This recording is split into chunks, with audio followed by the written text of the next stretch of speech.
Yeah, exactly. I mean, I could have torrented it if I needed to, but all right, we are live. Sorry for the delay, guys. They had this movie on Tubi for a while, and I just Yeah. went to throw it on, and it's not on Tubi, and I said, "Shit!"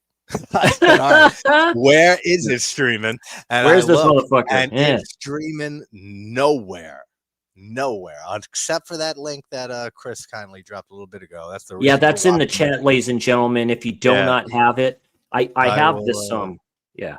Can a I do mod have pin this it? one I right don't have here. YouTube So, open, so if a mod and can this is pin from that, Mondo Macabro. And if you can get this for cheap, I remember getting this off of Amazon for like $20 or something like that. And this is a good Blu-ray. Mondo Macabro is a good company. This is loaded with pretty good special features. This wasn't the first time I heard about Stephen Thrower. It was the second one. One on top of the other, aka Perversion Stories, with yeah, his Marissa Mel, first which I giallo. highly recommend y'all watch. That's done in San Francisco. Film way ahead of its time too, but yeah, Stephen Thrower's on this one too. With of course he is. He's a Fulci fanatic like I am. So Yeah. Well, yeah, it was hard as shit finding. Hey, what's up, Joe? How you doing, buddy? Yeah, Drake's with the movie I couldn't find. Yeah, it was nowhere. It's not. You can't even rent it. You can't yeah, rent it on Prime. You can't who rent it knows? on Maybe fucking somebody. Who knows? Maybe it's YouTube. Mondo Macabro. I don't know if they've ever done 4Ks before. Somebody did. It's the year of Fulci for me. I have a few releases of the year. I plan on doing that at the end of this year, towards the end of this year with Darren. The Beyond will probably be on there. Probably number one, but it's the year of Fulci. It's about time he got the respect he deserves. Oh yeah, and Gore's has his Fulci documentary coming soon. We can't wait to see that. Yes, he does. How you doing, Drake? Hope all is Hey, well. what's going on, Russ? I see you in the chat there, And, buddy. Synth, how you doing, buddy? That's a link there. Yeah, I think whenever. that's what's its name? Hashwaltz or something like that from I think that's the profile picture from Watchmen. Flipping great graphic novel. Yeah. Yeah, no, that worked out all right actually, Keith, because I couldn't find the fucking movie anywhere. Yeah, I couldn't believe they didn't have it anywhere. Usually they'll have it on Look Movie, and that was shocking that they didn't even have it there.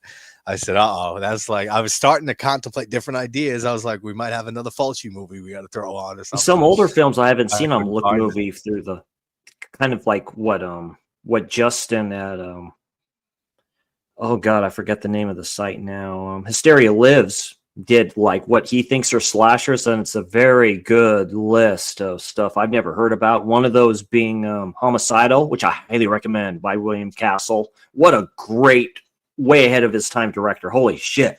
Oh, Castle. Oh yeah, for sure. I never got huge into him, but I've seen movies. It's great director. Wait, I'm reading something quick. Let me see. Okay. Ant, what's up, Ant? And yeah, we heard, Joe, about Danielle Harris, and he got to finally meet Danielle Harris at Scarefest and talk to her for a bit. The first film I ever saw her in. What's up, Ant? There's only a Blu-ray of it, which I think is out of print right now. The Last Boy Scout with Bruce Willis and Damon Wayans, I think, or one of the Wayans brothers. Great film. She plays his daughter in that film. She is really young in that. I'm like, holy shit. Yeah, I saw it's on YouTube, but it's in the only ones I could find is in like 27 different parts. It's in like a playlist that plays like one after the other. So I didn't know if it was even the full movie. I didn't even look past that, just seeing the playlist. So I would have checked that out eventually. But and yes, Danielle Harris is still hot as hell in my opinion. So it's just a shame. A lot of people like Halloween 6. A lot of people like The Curse of Michael Myers. She's not in it, and that's an issue for me. It just is, yeah. But what's up, Russell? So yeah, we got this movie, A Lizard in a Woman's Skin by Fulci, who, this was his second giallo at this point. And it was only a year later, right, that he did Duckling? It was 72. Yes, it is. Like, 72. Yeah. Yeah. Also with Florinda Balkan, who's this beautiful lady right here in the pose. You probably don't see a lot. She was gorgeous. Anita Strindberg plays she's uncredited appearance in here, and her Valkyrie looking self as well. This is very good. It's very different. You see early makings of a Godfather of gore in here with some certain scenes in here, and it has a very interesting ending too. Yeah, the whole movie is a trip, like, and just like I said, the name "Lizard in a Woman's Skin," and it just the way where the title comes from those hippie stoners that we see that are tripping balls, and it's just a phrase that he comes out with, and that's the name of the movie. I mean, that's such a great title to it. I forget the Italian name. And I just was looking at it a second ago, thinking maybe it's under that on Look Movie or something, and it's under the Italian name, and it wasn't either. It's like Una something. I mean, you can say Una, that like it's a real long title. He did one on top of the other, aka Perversion Story before that this. 68, right? 68. Yeah, 68. Wait, that film's way ahead of its time. Great film with Marissa Mel and I forget the other actor's name, but this one was, and let's make no mistake, it's one of the greatest rivalries in giallo history with him, and he's my favorite Italian director, period. I love Argento, I love Bava, but Fulci's the one, because he was the Maverick. He goes, guess what? You can do films like, The Bird with the Crystal Plumage. You can do that stylish shit. F that stuff. I'm going to hit you in the balls here and just do this. And, just do something completely different. That's what I like about him, because he's completely different from everybody. He was definitely more the original giallo maker. Like when he made his giallo films, which there's 4. Is that a full... is that a full version, Keith? Because that works even better if that's a full version there. Yeah, that's full. Yeah, if you can link that, Keith, that'd be good. Let me see. Now that we'll get this started. When did you first see this one? Because I remember I did a video on this like a few months, 6 months ago, something like that, and that was the first time I watched it in several years. And I think it was probably it was a video I think you've done, Dirk and Darren have done, talking about it. People have talked about it. They really like Lizard in a Woman's Skin. Yeah, I was just getting into Fulci and became like a mega fan and obsessed since then. There's some stuff I didn't know specifically about his wife and what happened to her. That's very sad. It's very unfortunate. And then films like this daughter thing happened with, right? Yeah, popped up. Yeah, his wife. That's why he created. Maybe that was a rumor. That's why there's a lot of themes in Don't Torture a Duckling. He does that. Cronenberg did it with The Brood. So his ex-wife. Keith, you were the man, by the way. That's a full link from YouTube.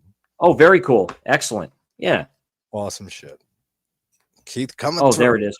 Cool. Yeah, excellent. Yeah, that YouTube link. So use that one if you guys want to watch along. Yeah, use that one. That'd be the better one. It's probably better quality too. The other one might be. Yeah, I don't know what transfer it would be.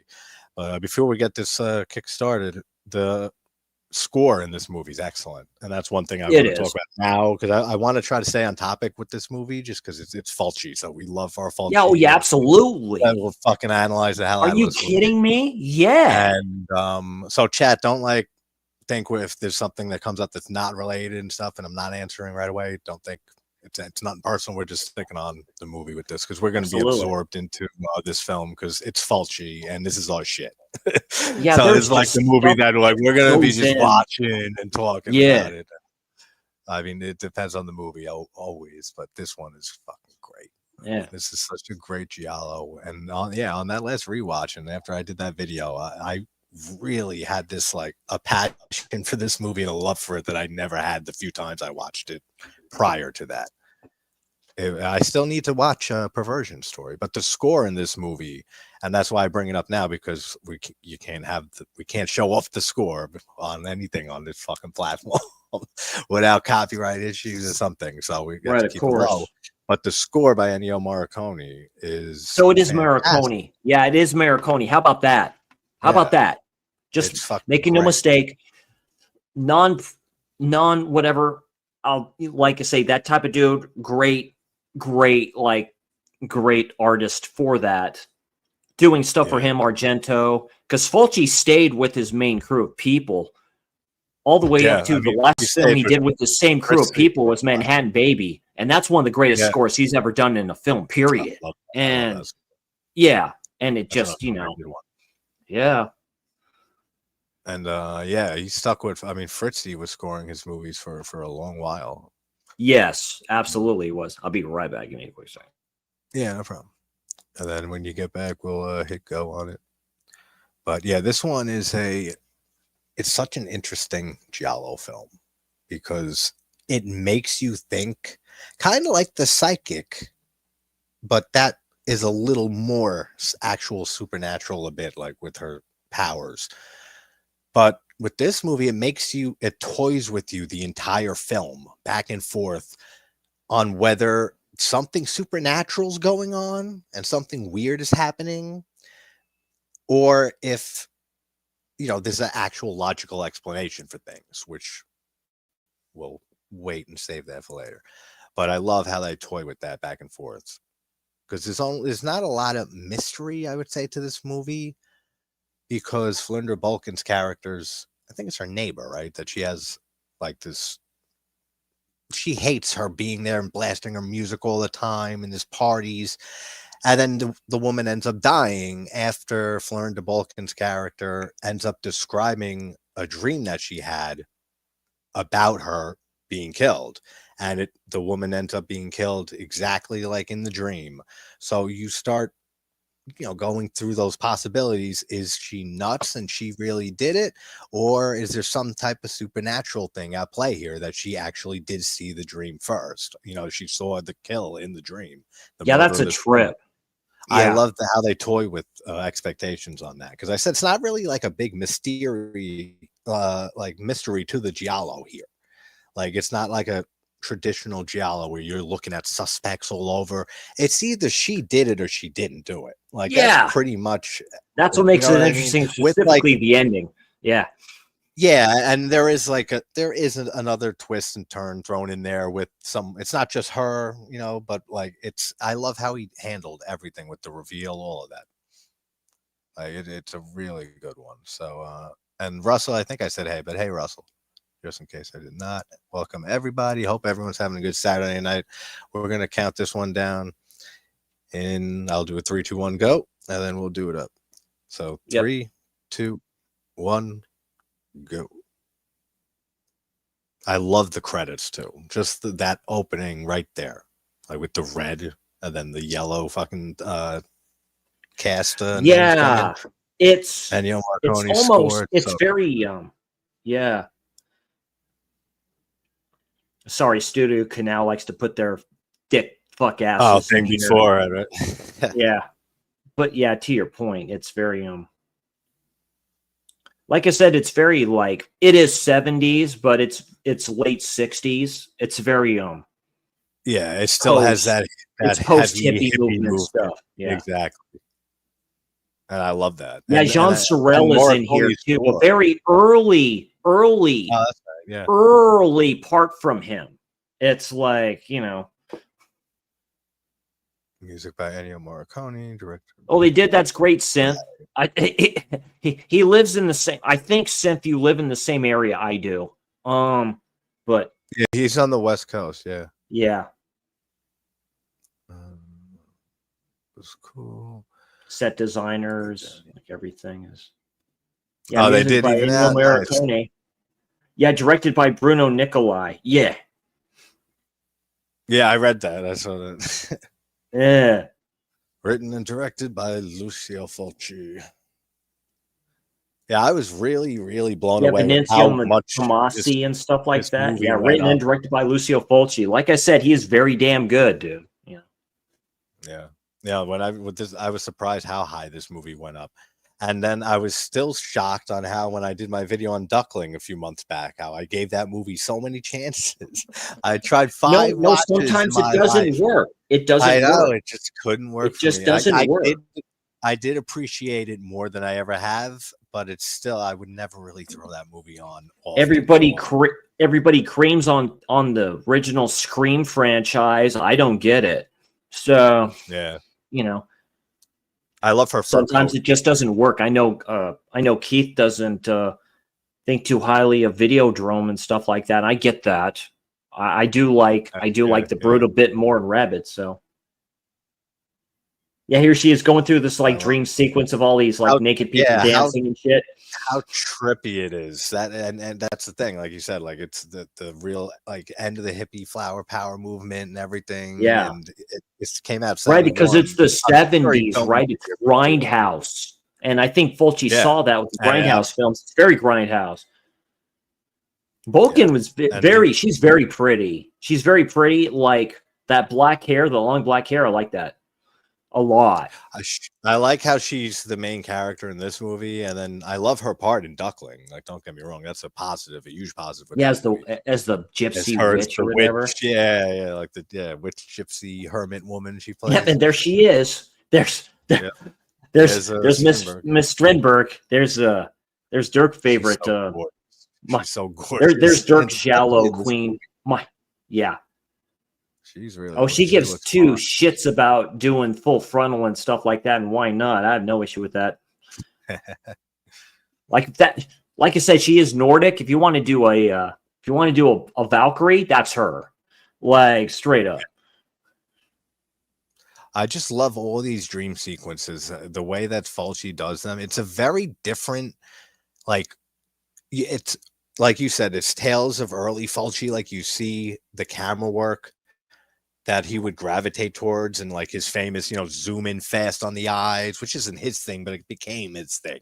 Basically, it was done before many times, but like he made it his thing with the eye zoom in, the crash zoom, and you see that a bit in this, but it's still not fully there. It's very early feeling for Fulci, and I love how the directing is so different than even Duckling a year later. I think this is such a different film compared to a lot of his directing style later on. And how do you not love that? I mean, a lot. And it would seem, and she's naked and she's not. Just saying. Yeah. But one thing with Anita is they did a lot of films with her, with that wind in her hair, just because she has that hairstyle, that it just works, so. Yeah. And I love just all of that room, the way this is all shot. It's all just blackness around them to represent like the dream and everything and make it more surreal. You find out a bit this later and stuff like that. That's straight. Yeah. And I love how it just unravels. You find out more and the pieces start piecing together in her mind. One thing about this, and that's why I like when Fulci wants to separate it, because he's like, I don't want to be like everybody else. Why would you? Right? Yeah. Ridley Scott isn't like everybody else. He's just not. Fulci was not like everybody else. It's like, I'm not going to do the colors here. Nothing's pretty here. It's not supposed to be, other than the ladies, of course. But yeah, I mean, the red is great with the what they're laying on the bed they're on, the fucking curtains. Looks like curtains, not curtains, the sheets. But like that whole set piece, and now she wakes up. Vulcan is well built too, by the way. Yeah, so she does her her work. That's a good shot there from the bed. Yeah, that zoom out on the top. Yeah, I like that. That's what I mean. Like, there's a lot of shots in this movie that I remember from when I saw it last. That it's very different. Like, not in a great way. Like, it's just early Fulci that. Yeah. So you kind of have even like Fulci's. I wish he would do later on, like, and not veer away from certain. Like, it's like so Dario had his Animal trilogy. Here's Fulci's trilogy. So you have one on top of the other first. You have Woman in a Lizard Skin second, and then you have Don't Torture a Duckling third, which is kind of a trip because Four Flies on Gray Velvet, I think, is the weakest out of that trilogy from Argento. So me too, absolutely. That's his weakest film out of his 9 excellent films from his debut to Opera for me. I always say that's like probably the best releases, successive releases. A lot of people says, and I really I love Mimsy Farmer. I love Mimsy Farmer a lot. And there's great stuff. And that's her best performance, but I can go to films like The 4K I just got of Perfume of a Lady in Black, and that's her best film. Like, but this one's really good too. Yeah, the Animal trilogy, I I always put. What was the blonde that was with Balkan in this film? That's the babysitter, isn't it, or her maid or something like that? I forget, her daughter. Or something it's like so hard to, especially with like the names being Italian. A lot that of might time, be like, the mistress. I know it's somebody. I don't. Like I can't do the connections between giallos as well as I can with like other. Because films there's a scene with her. Because stuff gets weird. That's what I like. I love giallos like this. If it's a WTF, I'm all for it. Like the night Evelyn came out of the grave, I love that film a lot. I love that more than Red Queen Kills 7 Times because there's so much shit going on in that. It like, you know, it makes you think, oh, I love this shit. It's the same thing with this one. Yeah, I love the therapy session that she has too, talking with her. Oh yeah, this one here, because now she's telling her therapist about her dream, about her getting her neighbor being killed, her neighbor / lover. And yeah, the neighbor that has the sex parties. You know? The big fucking orgies, and everyone can't stand it. But awesome. I think Martino got his idea for your Vice from this film, to tell you the truth. So I can see similarities. He's like, you want to do a film with me? And she looks great here with that makeup, dude. Those eyeliners, holy shit. Absolutely. She's literally the character of Luigi Pistilli there with the parties and stuff like that. Like, go, that's for me. I love the how that mix of like the score, then just like that's you know, end of 60s, early 70s jam, Grateful Dead-esque sounding type stuff. It's the end of the party scenes. Yeah. It's the end of the Reefer Madness in the beginning. There's Jean Sorel. Yeah, that's him. Looking older. Yeah. Yeah. Underrated actor too. He's done films and stuff like that, but like, of course, the one that Celluloid Dreams just released. You know, he's done films, but you know, one of his better ones here. I forgot he was in here, so it's cool to rewatch this. Yeah. It's a crazy orgy going on. Mimsy the Black Cat, yeah. Black Cat is great, yeah, with David Warbeck. Yeah. Hammer fame. Halloween franchise. I was just watching for some reason earlier today some random video on Halloween Ends, and I realized to myself how much I blocked that movie out and didn't remember shit from it because of how bad it was. If you're talking about the son, if you're talking about the son but not the dad, then I get that. But yeah, it's a terrible movie. Halloween Ends. Okay, Trailer Killer is awesome. Russell, you're watching it? Yeah, I just ordered that off of the Arrow sale and stuff like that too. That's what I get. I watched a video from, because I was born in 1979 and that film was released in 79. So that was the end of Grindhouse. The narrator explained that right. That was the end of Grindhouse. So people were experimenting with films. Sure enough, you got films like The Driller Killer. That film was released in 79. So that was the end of Grindhouse. The narrator explained that right. That was the end of Grindhouse. So people were experimenting with films. Thanks for that YouTube link, bro. That film was released in 79. So that was the end of Grindhouse. There you go. What's up? What's up, buddy? What's going on? Thanks for that YouTube link, because I was looking on there. I couldn't find the fucking movie anywhere. They took it off Tubi. I was like, oh shit. We're at like 10:40, 10:42. Tits right in your face. That's the moment. Yeah, that's it. And she's just I think she was smoking a little something, and look at that, dude. She has straight hair here. Yeah. I think this is the only time I've seen her with straight hair. Like literally. I think they just like said like maybe wet her hair just went straight down there because she kind of doesn't have that. Yeah. Well, that's John Sorel. Yeah, that's John Sorel. Like Keith, it's just what was your first time watching this movie? What was your first time watching this, Keith? Oh shit! I was actually late to this one, man. What was your first experience with this? 5 years ago, maybe 4 or 5 years ago, I was just flipping through, and I hadn't seen it before, and I still don't know it on physical media, and I see it here on YouTube. That's how I knew that it was here at least at one time, and I clicked on it and checked it out. So yeah. Yeah, good. I'm glad you came with that link too, because we couldn't find it anywhere. I was like looking at every streaming service. It's not on Look Movie, and it was just on Tubi. Like it was. Oh, did you? Oh, thanks, Drake. Because no, my 18-year-old. Oh, he found it. Okay, good. Well, thank you. What's his name? What's your 18-year-old? I'm spreading the Fulci love throughout the whole family, man. Absolutely. That's awesome. Like I said, this is the year of Fulci, man. Your other stuff? Everybody's just been releasing the Fulci films, and I'm happy for that. Vinegar Syndrome even releasing one of his last really truly giallo films, and you can say that for what it is, and in the was it Murder Rock and stuff like that, dude, and it's terrific. It's great, Grindhouse doing him justice and stuff. It's the year of Fulci. I'm so happy, It's the year of Fulci. It's about time he got the respect he deserves. I'll always say that to the day I die. He deserves better than what he got when he was alive. That's just me. Oh, for sure. Yeah, I make a lot to recognize how great he was. I make a lot of good points in the documentary. So a lot of really good points. Yeah, I can't wait. I can't wait for that, man.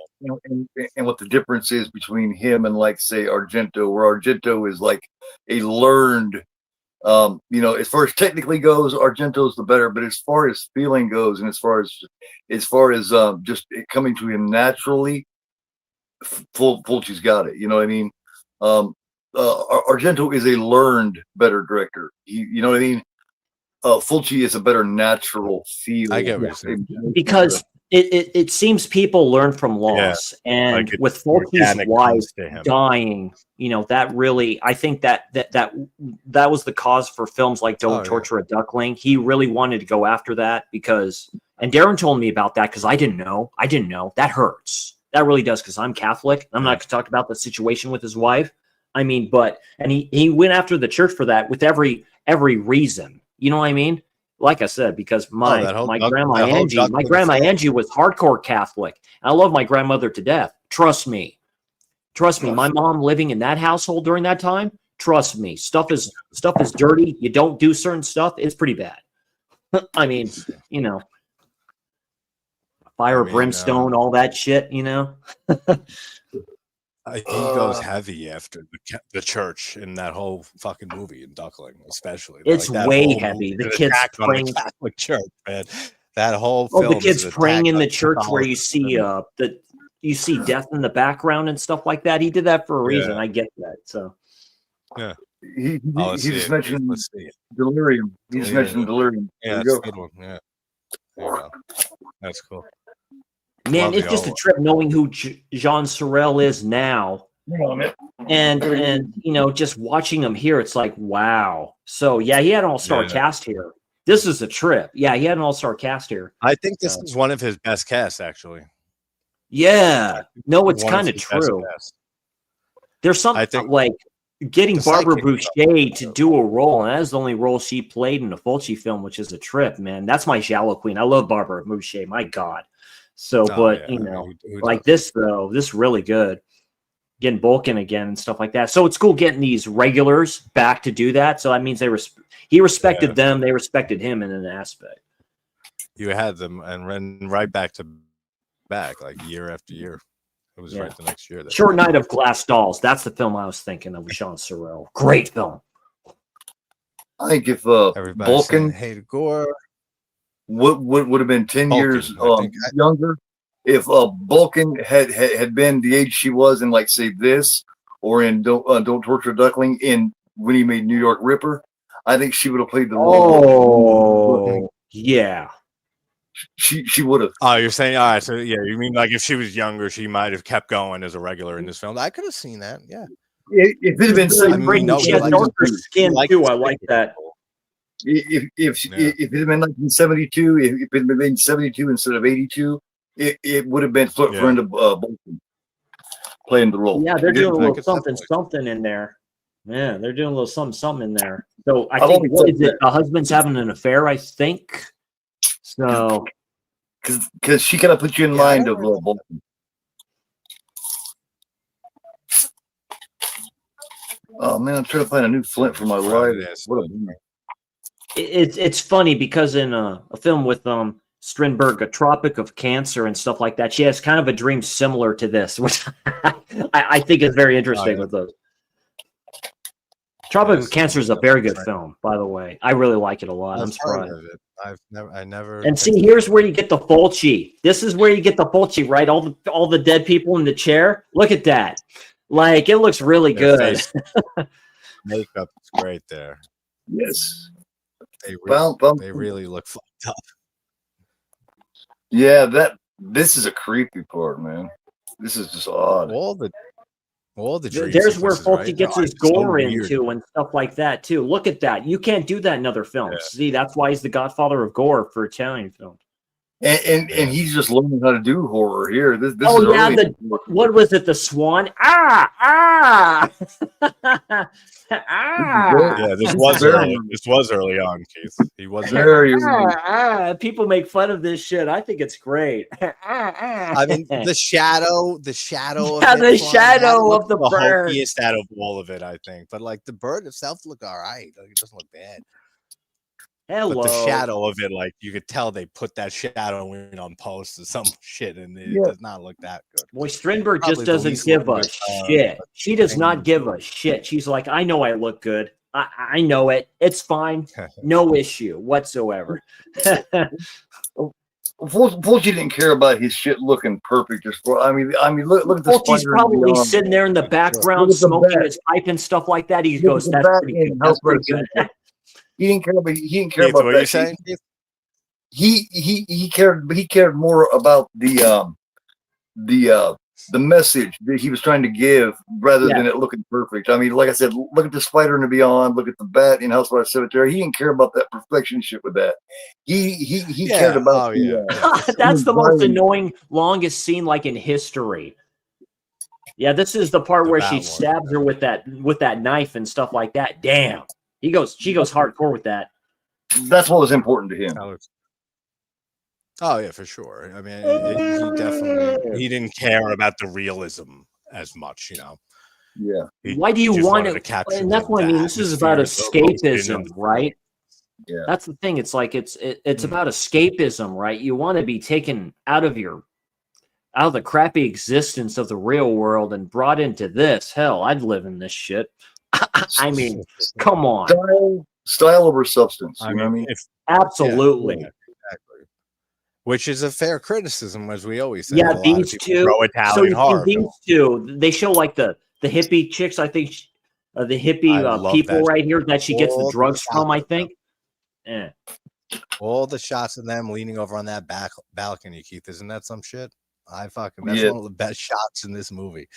Oh, that's a terrific shot of her right there. Wow. Man. Oh, she has a petite little thing. She has a petite little thing. Like, it's all about it affecting you psychologically. Yeah, exactly. And it's a great psychological thriller. That woman laying on that bed, bloody like from being giallo. That's spooky, man. That's spooky. Her laying there all bloody with a nice, pretty boob. And that's how it just ends. That's how it ends the dream. So it even adds to the spookiness with that, you know, because that's how it ends. The way they're describing it. It was like a murderous acid trip. This is that's the whole movie. Now you can sum it up. Murderous acid trip for the film. Exactly. I'd almost think the director of that film, Bliss, got the idea from this film too. Bliss is a rip of a film. I have high anxiety. There's no way I can watch Bliss like that. That's a trip. Have you seen those films? Like it's like a vampire film, but it's a trip. Yeah, something. Yeah. Okay. Just came out not long ago, right? Yeah. It's like it's a drug that's called Bliss and stuff like that. It's like a vampire film, but there's stuff that's in this film, right? She doesn't know what's going on when she's on this drug, whatever it is, you know. So I love like that's what I love about this. I love the psychic. The psychic's my favorite giallo from Fulci, and the top 70s film for me in general, just from its alone. That's very cool, JT. I appreciate you appreciate that film. I think that's Fulci's best directed film. I think that's his best directed film. I really it's one of them. It's definitely one of them. She is. She's fucking massive. And these are characters. The guy that plays one of the detectives on the left. I've seen him in other films. Sergio Martino films. I've seen him in other films. I forget his name. He's kind of one of those guys. Yeah. There's so many faces I recognize and stuff just from random. He was in Italian film. He was in The Case of the Scorpion's Tail. He played a detective in that with Luigi Fulci. That's where I know him. Yeah. That's where I know him from. That's where I recognize him from because I did that video on that like 7 months ago, 8 months ago, and I don't remember if I saw that before that. That's an all-star. Sergio Martino. That's an all-star like jet set giallo dude. That's an all-star cast in that from Sergio Martino. Like like Strindberg is in that. He's in that. Luigi Fulci is in that. Yep. Evelyn Stewart is in that at the beginning. She's great in it too. Like always. This is one of his better roles though as a detective because he's the comic relief. You notice the dragnet scene there? Yeah. I never saw Martino's. Yeah.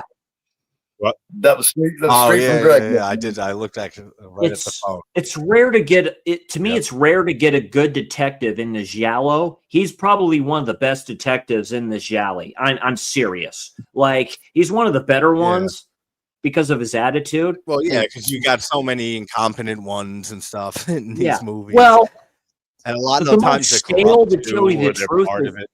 The most stale, to tell you the truth, is my all-time favorite giallo ever, and that's Blood and Black Lace. That dude is a robot in that, but that's the only issue I have with that film. I have no issues with that movie, but it is my 7th favorite Bava film. It's a masterpiece. It's my all-time favorite giallo. It is. It's my favorite. It's my favorite Bava. It just is. It's the Godfather of giallos. It just is. I mean, the fact that it's at only 7 on my top Bava list and it's still a I know, right? Greatest giallos. It's the master. Bava's films fucking are how great they are. Yeah. 4 of his films are in my top films of all time. 2 of them are in my top 10. That's a funny yellow type.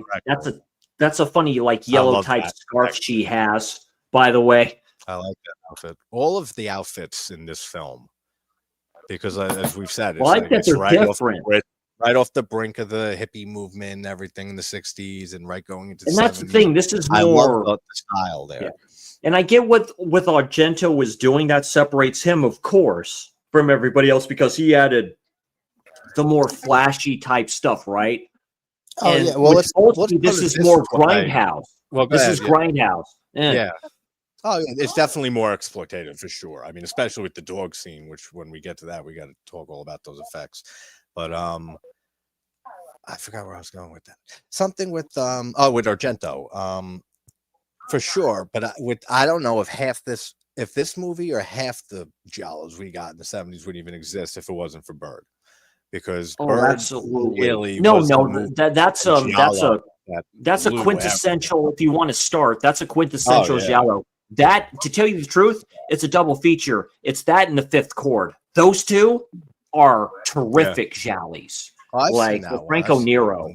Holy shit! Yeah, Bird. That is a good one. Oh, dude, whatever, Gore. Whatever, dude. What the fuck? Why are you even showing that? I've seen so many different artworks for the cover. Arrow's thinking about... I love every That's a rumor. Arrow's thinking about bringing those back. I'm just saying. Arrow's thinking about doing that. That's awesome. Cat of Nine Tails is one of his most underrated movies, I think. And I love the fucking score by Ennio Morricone. Yeah, Malden, thank you. Oh, dude, it's a really good... It's a good one. I like it. I actually like it quite a bit. I have that 4K. I love the relationship between him and like his granddaughter or whatever she's supposed to be. Yeah. The blind guy, Cookie, I think his name is his nickname. The blind guy and his kid. Yeah, I love that dude. The ending scene is a trip through the elevator. Yeah, the elevator fall. I wonder if there's a train scene. You know the train scene in that movie? Yeah, he all hits his head on the train. All right. So you guys all know it, and you guys know Eli Roth and his influences. Hostel. Oh, the train when she jumps in front of the train. Oh, shit. I think that was an homage to Cat of Nine Tails. That can go farther it's back. Very similar. Like that can go farther back to Yeah. Oh, here we go. This is funny. So in the Blu-ray, they start speaking Italian, which is hilarious. So they talk a little differently. Yeah. I like when Mondo does that. I like when those companies kind of do that. It's a trip. They did that with Four Flies too.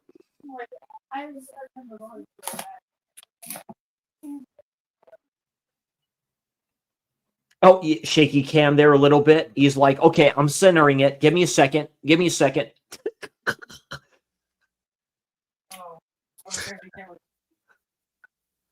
A lot of like the fast camera work, like those fast camera. I love that. I love that shit. It's like found footage. That's something you don't see. Or it's like I know. And that's something that I yeah, like that's something I said like when I was saying. And I've seen the girl in other stuff before. She's very young here. She's very young here, but oh yeah, the redhead.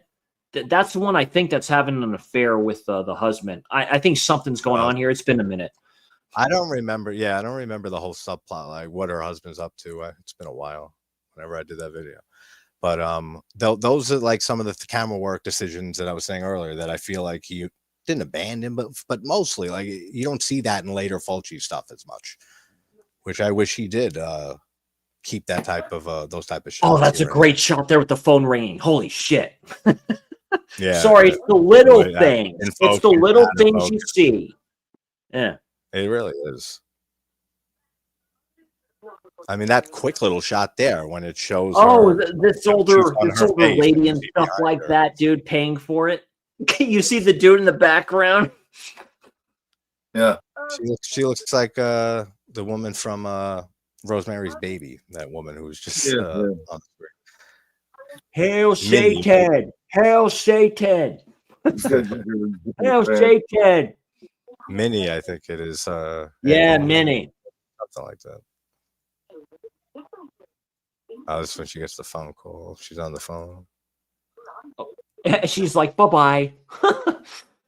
Fulci's kind of like Kubrick with his cinematographer. He steps in and likes to help with the camera shots and shit. He like do That's a great take, Keith. That's a good take on that. He was you could tell that he loves cinematography just like Kubrick did. That's right. Yeah. Oh yeah. That's why I've always been fascinated by his camera cool? All the work. Mario Bava too, wasn't he like a sculptor or something like that before? Like, and he went into this stuff like he was a cinematographer. Photographer, yeah. Special effects guy, Mario. Hey, what's up, Cal? When he first started. That's why all his films are fucking gorgeous.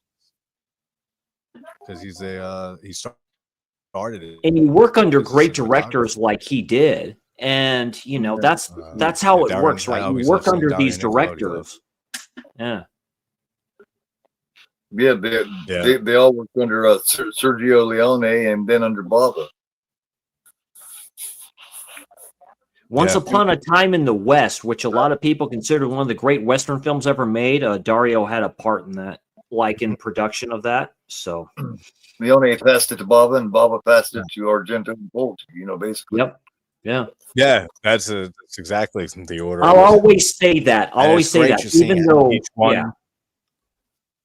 Even though I'll always say before them. Fulci's my favorite Italian director. You just put Mario in the center throne and you just put him A or B. One or the two. They're right next to him, man. It's like Moses next to God and Abraham next to God. That's just how it is. You know, and then you have Martino, and then you have Lamberto. Lenzi. Yeah, you have Lenzi. I really like Lenzi, dude. People don't give him enough credit either. Severin does. Definitely. Severin does. Yeah. Oh, and I think Lenzi's one of the better giallo filmmakers. Like, dude, he started it, dude. Yeah, he started it. Martino was like, if I think of like best giallos, like just giallos, and Martino did other movies. They all did different genres, but if you just look at the sheer amount, oh, nice. Now, let me see that, Keith. Let me see that again. Put that up. Let me see it again. Eyeball's his best in my opinion. I really like Eyeball. That shit's batshit crazy. I've seen Eyeball actually. It's hilariously good. Eyeball is sick, man. I've seen, Eyeball is sick. Is it? It's cool. I got to check it out. I've seen like 6, 7 Lenzi films. Knife of Ice. Knife of Ice with Carol Baker is very good. Knife of Ice, yeah, is very good. That's his gothic take. Yeah, that's his gothic take. Orgasmo's a late 60s one. Late yeah, 60s, yes, it is. I have that collection that's from a trippy movie Severin too. Yeah. And then he went to Policio Tessi, man, Eurocrime, and he just killed it there with Thomas Milian. He just did. You know, it just works. Oh, Russell, is that that's the sequel, right, to Rosemary's Baby? You know, I never like. There's a prequel to it that I heard was pretty good. So I heard the prequel to that's very good. Boring. The prequel was great. It had Jennifer. Yeah, no, I heard the prequel was really good. I've only seen the DVD around. It actually, I enjoyed it more than the original Rosemary's Baby because I never cared for it. What's up, Cal? How you doing, man? It's a. I don't want to say it's a controversial film. I really like Rosemary's Baby just because the fact of what's the actress's name? She killed it, and John Cassavetes is in that. A very flippin' good director. Like a very he plays the piece of shit husband. Like, you know. Oh, that's right. This is when they the great gore effects there too. Yeah. On the body. Because she sees everything. She's all hugging him. I like that. It's all black around her. Was this was it what the hell's the effects artist who did his effects for so many years? I always forget the guy's name. It's somewhere to G, right? Giuseppe or something? Or something something. Gianfranco? No. Hold on. This is an older release and they don't show everything. I feel like there's a Baldi in there somewhere in the name. Rambaldi or something. I don't know. Yeah, it's hold on, man. I'm what is it? Yeah, Mike Kennedy. Yeah. Mike Kennedy is the dude. I think that's the assistant detective. Giannetto De Rossi and Maurizio Trani. Yeah, that's it. Giannetto De Rossi. That's the name. I always forget it, but I know it's a GR, and then I always can't think of it. It's actually Giannetto and Gino De Rossi and Maurizio Trani. So that dude has a pipe. That isn't Fulci, is it? Because but that's really funny. He has the pipe. Yeah, that's really funny. Yeah. Fulci decided to step in and do it himself later. Yeah. Later, Fulci said, "Fuck it." Fulci has a cameo. Do you remember, Keith, if he has a cameo in this film? Either of you, if he has a cameo in this movie? I don't think so. He does in a lot of his films, but I don't. That's what I liked about him because everyone wants to go off of Hitchcock. Everyone wants to go off of Hitchcock, which is the greatest form of flattery because that's what Hitchcock did, right? And it just works, you know. But he didn't do it early though. No, he didn't do it early. No. Yeah. He's not in Perversion Story, and he's not in this one either. I don't think. I don't remember him making a cameo in this. I remember picture him clearly in like Gates of Hell trilogy and he's good in Demonia. He's good in Demonia, but he disavowed it. Yeah, he's good in Demonia with Brett Halsey. Him and those two are friends, and it's cool, you know, watching them talk to each other and film and stuff like that too. And you see the stills of that. It's kind of heartbreaking a little bit, you know. I'm keeping Drake's message. I've been keeping Drake's message and comment up here for a bit because it's probably the best advice anyone could give anyone for doing any type of content or YouTube or anything like that. That's what it's about, dude. I'm tired of these big boy blue tubers. I'm not going to mention them. Y'all know who you are.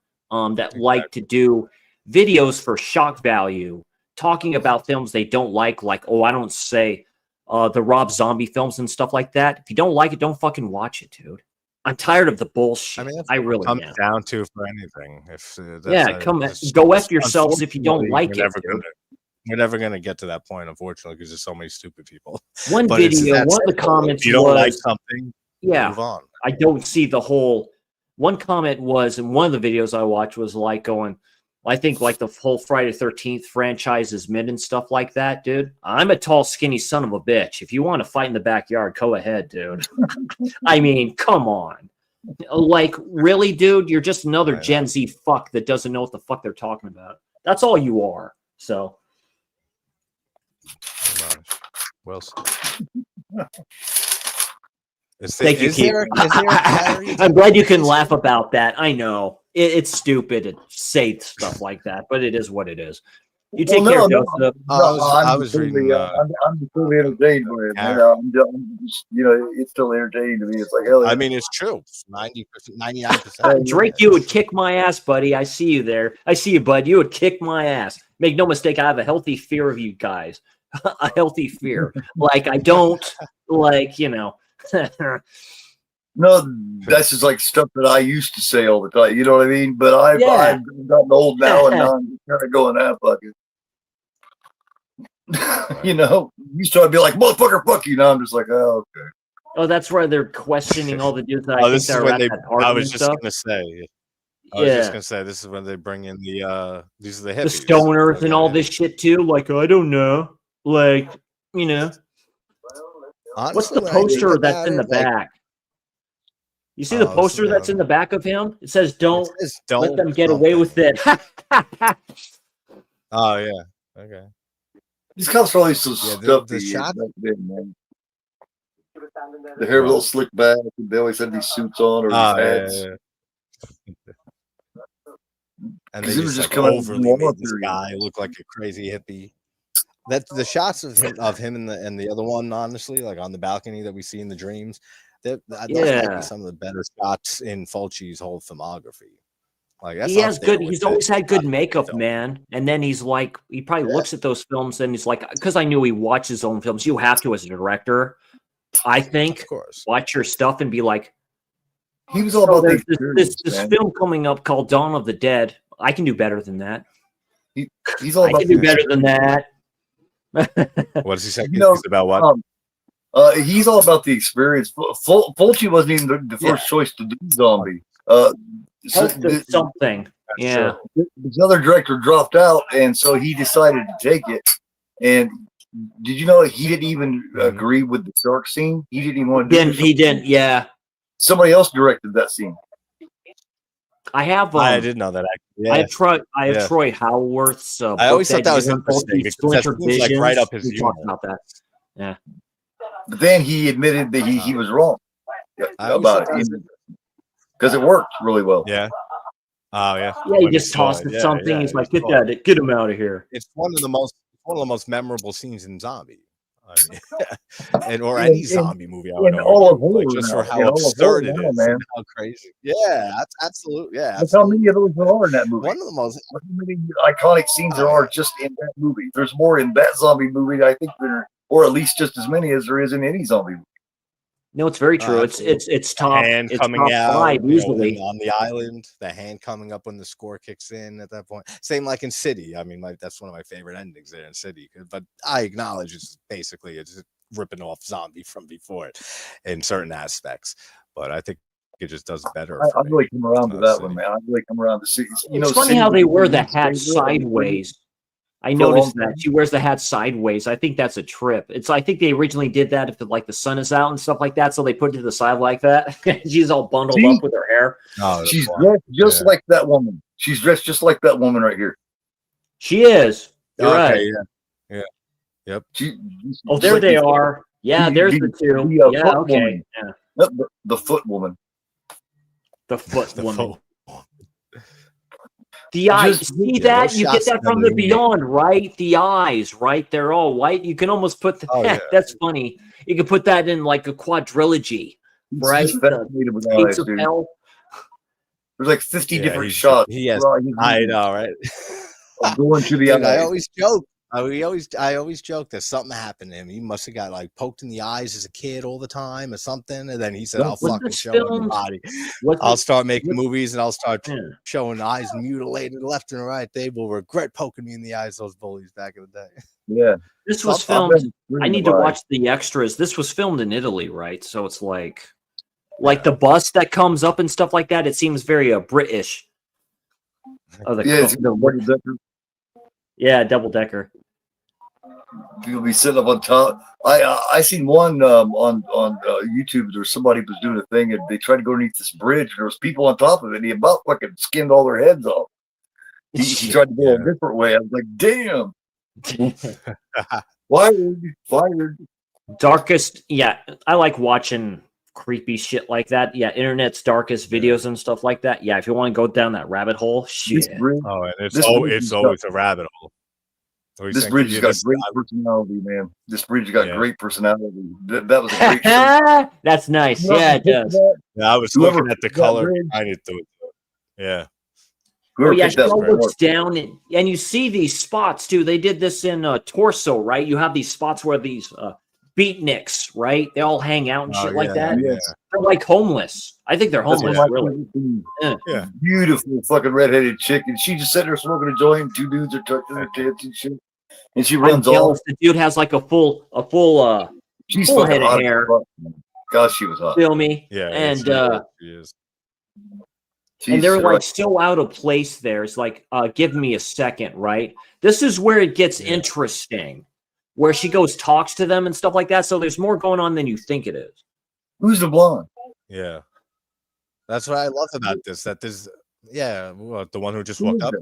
That's her like friend or something like that. Yeah. Was she well known or anything?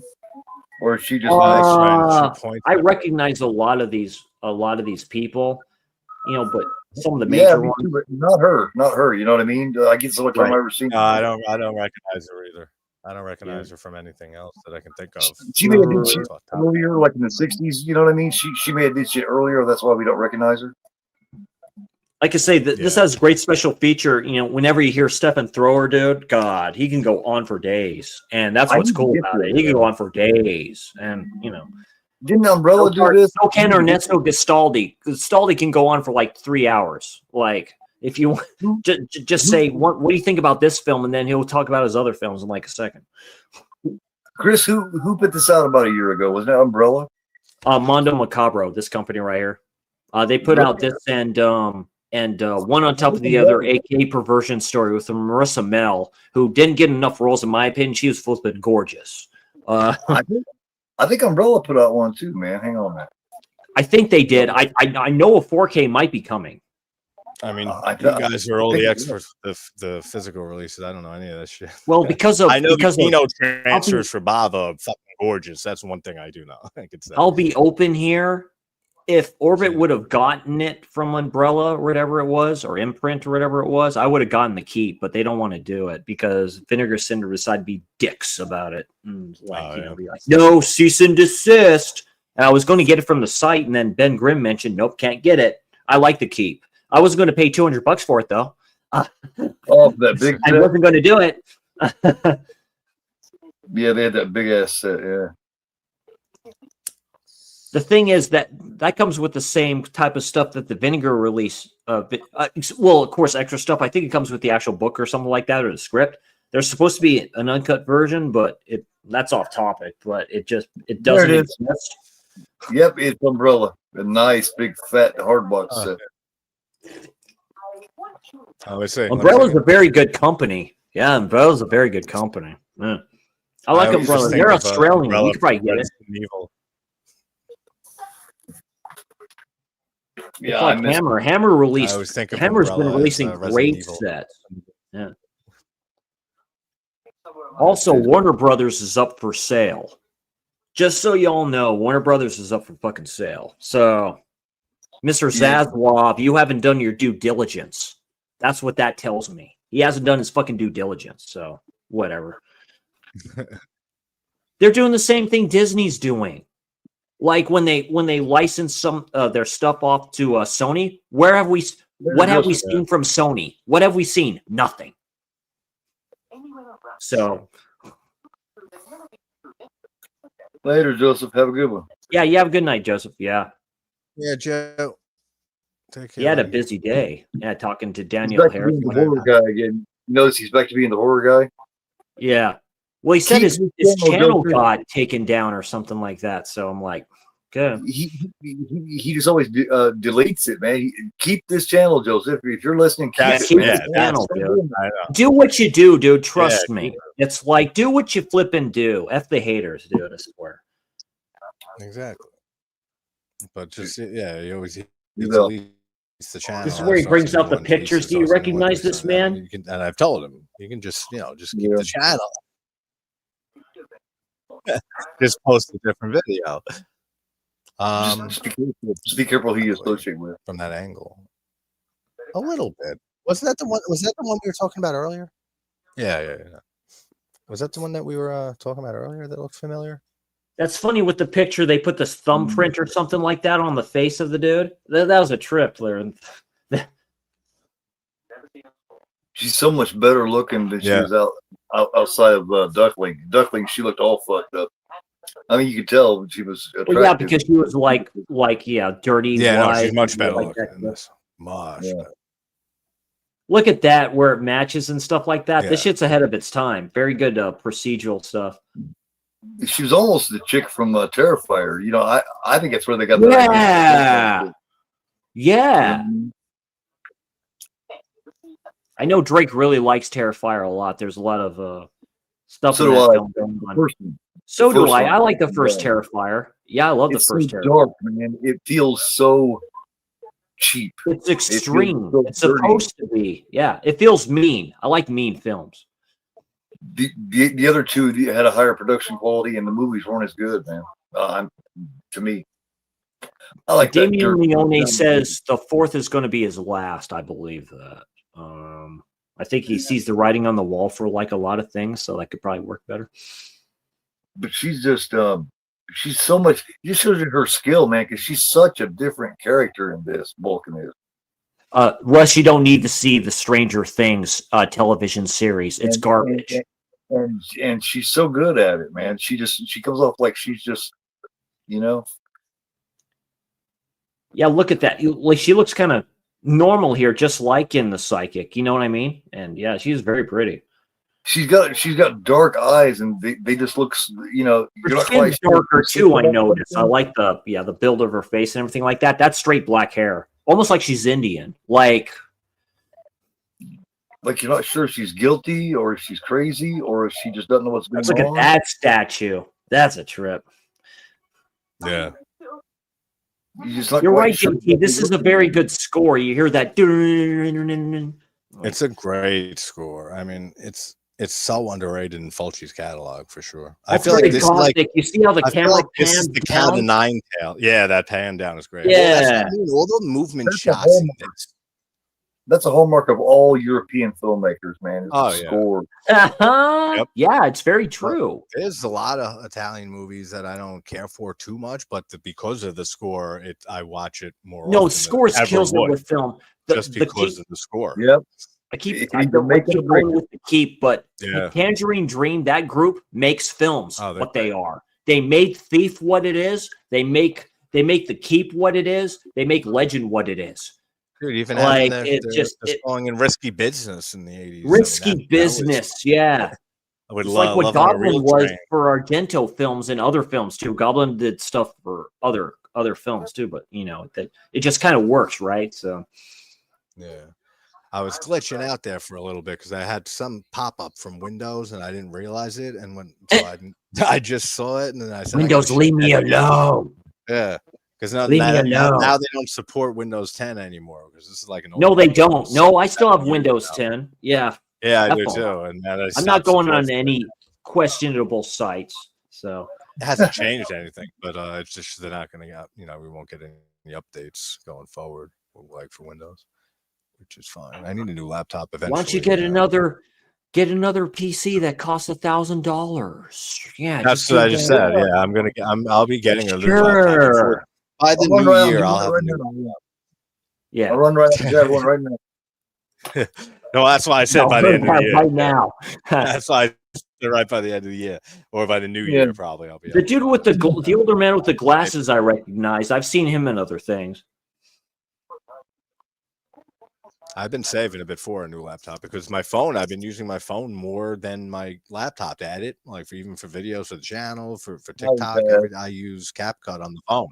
I record a lot of the regular kind of PCs and stuff like that too. I send it to the phone. Yeah.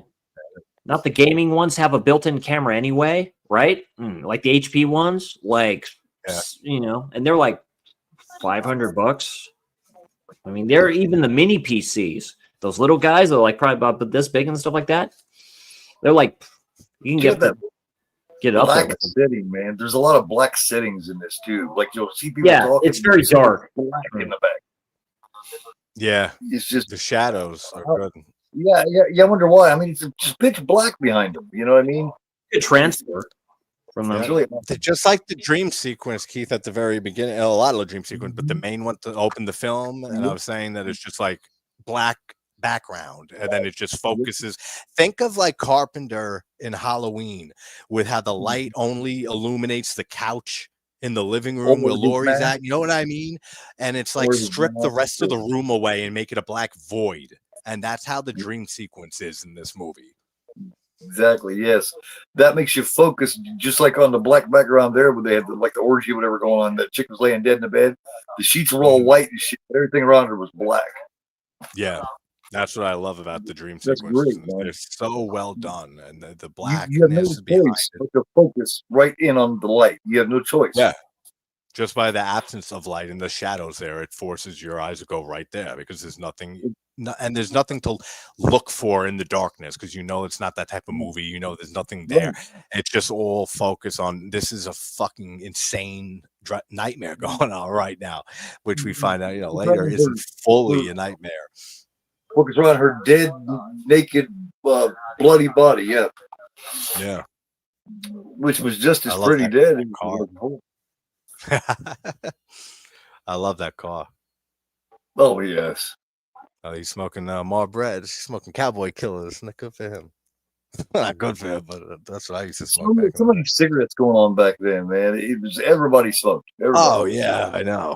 That's why, like, seriously, when I quit smoking cigarettes like years back, I vape still, which is just as bad. Fucking, but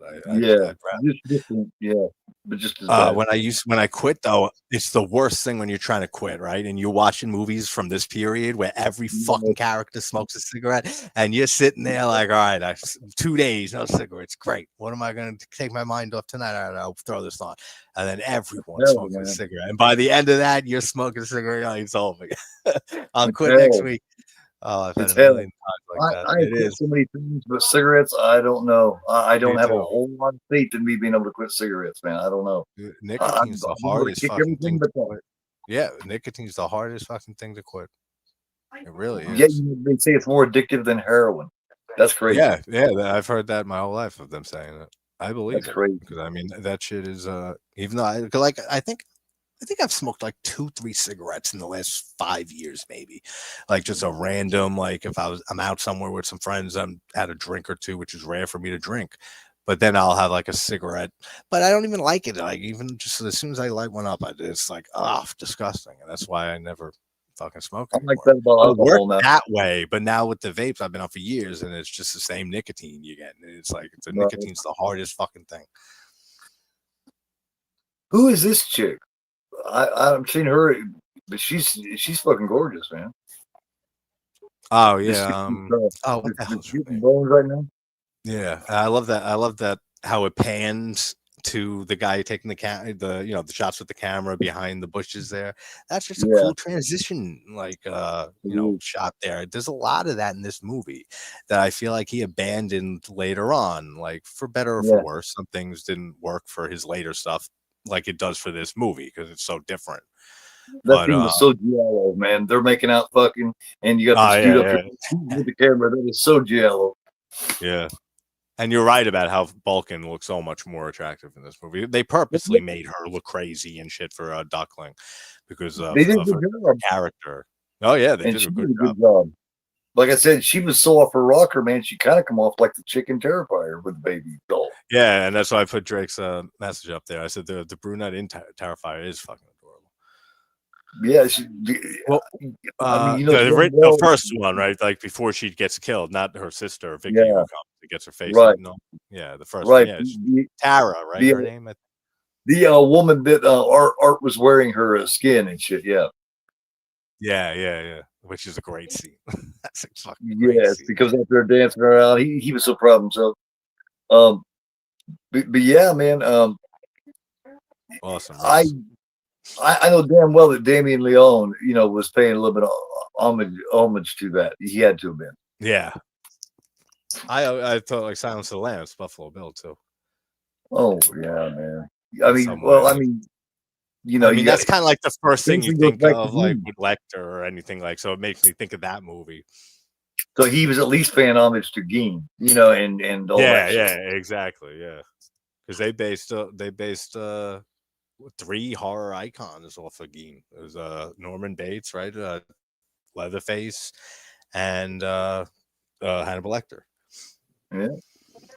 Buffalo Bill. Yeah. Yeah. 2 in 1 fucking movie. Yeah, exactly. I love that. You know me, what do I love about spiral fucking staircases in Italian horror? I love them, right? I've said that a few times. I just love shots of spiral staircases in Italian films.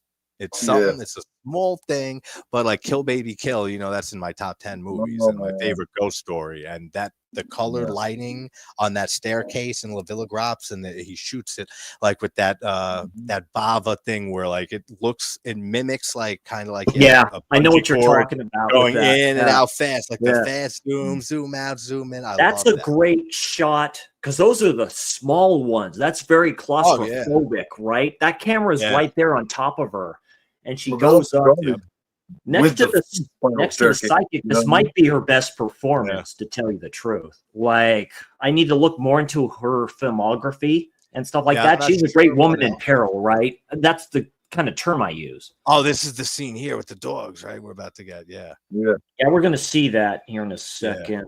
Yeah. I know. She opens the door. Yeah, that's right. It's the scientist type stuff. It's like it's so Fulci. It's the most Fulci out of this whole film, other than the zombie looking faces. I was just gonna say, and the white eyes and stuff like that too. It's great going back to this film because it screams what he would do later. Yeah, and those lenses, what he would do literally 10 years later. Oh, here's the scene. Yeah, I got to see these effects. They look fucking fantastic.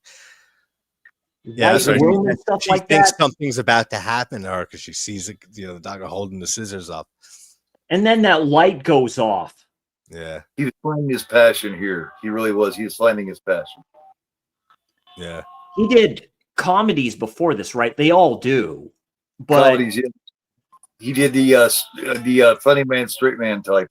Yeah. I would like to. Somebody will release those films, maybe in a collection. I can see Severin doing it. I mean, there it is. Look at that. Whoa, look at that. It looks great even now. The effects look fucking fantastic. It's not even funny. This is before the Howling. This is before the Howling. Before all of that. It looks so good. I remember it's been a minute. Like, what the fuck? She's like, oh my god. I mean, how would you react walking into a room and seeing that, right? You actually hear him through that. She's sick in her stomach. I mean, look at her. She's like, cute. Yeah, she drops right onto the floor. Who wouldn't? Surreal is always pretty funny in his films. He's very robotic as an actor, but towards the end, though, it's the way he moves his eyes and stuff like that. He's like, yeah, I understand when you're having an affair on your wife, you piece of shit. It's like, really? Have your cake, you need it too. I see you guys talking about VPNs in the chat. Just know, for those who make content like Drake and stuff with your channel, I've been seeing messages on Reddit, like random notifications from like the YouTube board where everyone bitches about YouTube. That's all they do. It's fucking well, of course they do. Oh, Reddit's a cesspool. I never touch it unless like it's a specific topic or like right, exactly, or a subreddit like that's not toxic that I'll go to. You think I'm bad? You think I'm a weebo motherfucker? Go on that shit. But with the VPNs, I've been seeing a lot of stuff where if you're using a VPN or not so much a VPN, but ad blockers, then YouTube detects that shit now. Because like if you're trying to purposely whatever. Yeah, I know what you're talking about. Accounts have been getting in trouble and shit because of that for running ad blockers. You want to show this or hide it? I just wanted to throw that out there just because the VPN talk and stuff, which VPN. It's like every little thing. It's like when Hayden was on with me, it's the same issue and stuff like that. But that was for a film. Of course, it was The Wraith. Of course, it's Lionsgate. And I'm like, give me a break.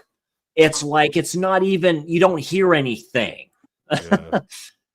Now, background with that scene with the dogs. Yeah, he had to. I don't know the full story. Maybe Keith or Chris, you guys can chime in with it. But, Thrower talked about it. He was stuff like that. He was brought to court, right? Just like animal cruelty. It's like, wow, you guys are high or not looking at that, thinking that it's real or something. But that's good. That shows the effect. They were convinced.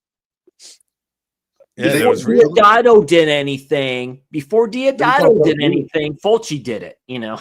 So what were you saying with the case? Do you know what he was charged with, Keith? Do you know like the actual charge? Don't torture a duckling. They went after his ass big time. He was in trouble. Basically, that was basically it, because they thought that shit was real, and you know, kind of like what they had to do with Diodato. You know, they just had to prove that it wasn't. Yeah, they had to show the effect. No, they're not dead. They're not dead. Here, I'll have them come here and stuff like that. He did serve time. He served, what, 6 months? Diodato did. He wouldn't have gotten a masterpiece, which was House at the End of the Park, without that film, which I like better than Cannibal Holocaust. I think that's his masterpiece. I love House at the Edge of the Park. Like, he was in jail when House was released. He was released. Yeah. He's like, fuck, come on. Like, the actors had to show up to court so the judge could see them, so that they'd let his ass out. David Hess in court. They were friends too. Everybody loved him. For another time. That's a story for another time. I love that film. I'm sorry, I love that film. Yeah.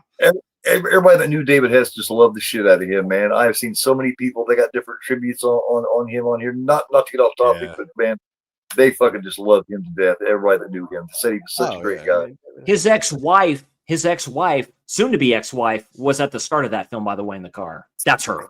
Hot damn. Yeah, that's her. That's her. When he assaults and kills. Yeah. I mean, it's like, come on. See, this I love when they're talking about like the dreams and stuff, and trying to figure it out, and they're saying like she's some type of clairvoyant, and that's how it, because it, like I said at the beginning, it there's no mystery here like your traditional giallo where you're shown a few characters and could be this person, could be this person. You only have Fleur and the Balkan, and then you have the hippies. Yeah, that's what makes it different. And so from the get-go, you're questioning she did it or she didn't do it. Like that's the only scenarios. That's what I like about films like this. They make, you don't know whether she even knows. You know, you're not even sure whether she does or not. That's what I like about films like that, where he likes to F with your mind a little bit, where he's like going, "Hey, I told you so," and you get pissed off about him. It's like, "Oh, that's not fair. Like, you can't do that." Oh yeah, and the way that he does it in this movie, it's so well executed. The whole twist and stuff. Same with the psychic. Look at Surreal, dude. Look at the look on his face. He's like, it's not like you ain't guilty of something, huh? He went into stages with his filmmaking. He would get into something, he'd do it for a while, then he'd get into something else, he'd do it for a while. Yeah. I've been staying up a lot. I look at the psychic. I look at the psychic as a transition film, for a major transition. I do. It's better. It's the better death off a cliff scene, right? It's one like it, you know? It's like he did that the last one. Yeah, exactly. And then it is. You're right. It's his most. That's why I say it's his best directed film. I mean, from that to straight up gothic horror, you know, like he just went. That's where it all changed. Like I say, one on top of the other genres, and then ended up going from multiple genres that he did and giallos to just right. That's really good. It's like a cardboard cutout on the bed, right? Because he felt like he nailed what he wanted to nail. On the psychic, he felt like he nailed what he wanted to nail, and was afraid that if he visited again, he wouldn't be able to nail it as well. He did. That's his best directed film to me. It's almost perfect, to tell you the truth. It's a trip. Leave it alone. Yeah, I thank Severin for releasing that. I have that collector's edition of that. That was one of my releases of the year. Like, you don't get that. It's like from Fulci. That's why I say with one on top of the other, Perversion Story, it's so good and so different. And I'm like, look at this guy. Yeah, that's a great release. Yeah, I gotta rewatch that one. I love that artwork though. It's a Black Cat story. That's the one I haven't seen. Perversion story though is the one I haven't seen. Again, it's what's his name? It's another actor who passed away way early that plays her psychiatrist in that. Right? It's the same type of story as this. Oh yeah, and the psychic. Yeah. There's a lot. He played the priest in Fulci films. Yeah, he played the priest in Don't Torture a Duck. You got the main guy. Yeah, and you got the main guy in City of the Living Dead, Jerry. When they get to Dunwich, he's a therapist. Zombie. There's no therapist in zombies. No, there's no therapist in zombie. No, but there's no like therapist. I mean, like that. But that's funny. Yeah, so I forget when Glass Dolls came out and stuff like that. John Sorrell has like gray hair in here. I don't know I don't know how old he is in this and stuff like that. It just looks weird seeing him like this, because in Short Night of Glass Dolls, he looks different, like darker. Damn, she's cute. She's way young.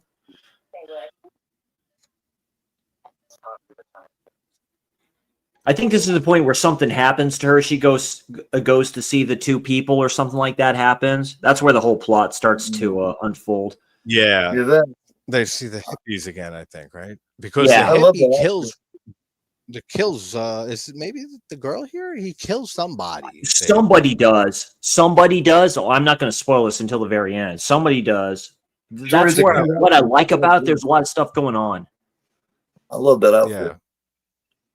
Yeah, that's very 60s. That's very late 60s. God damn, it's adorable. All the outfit in this movie. It's go-go dancing.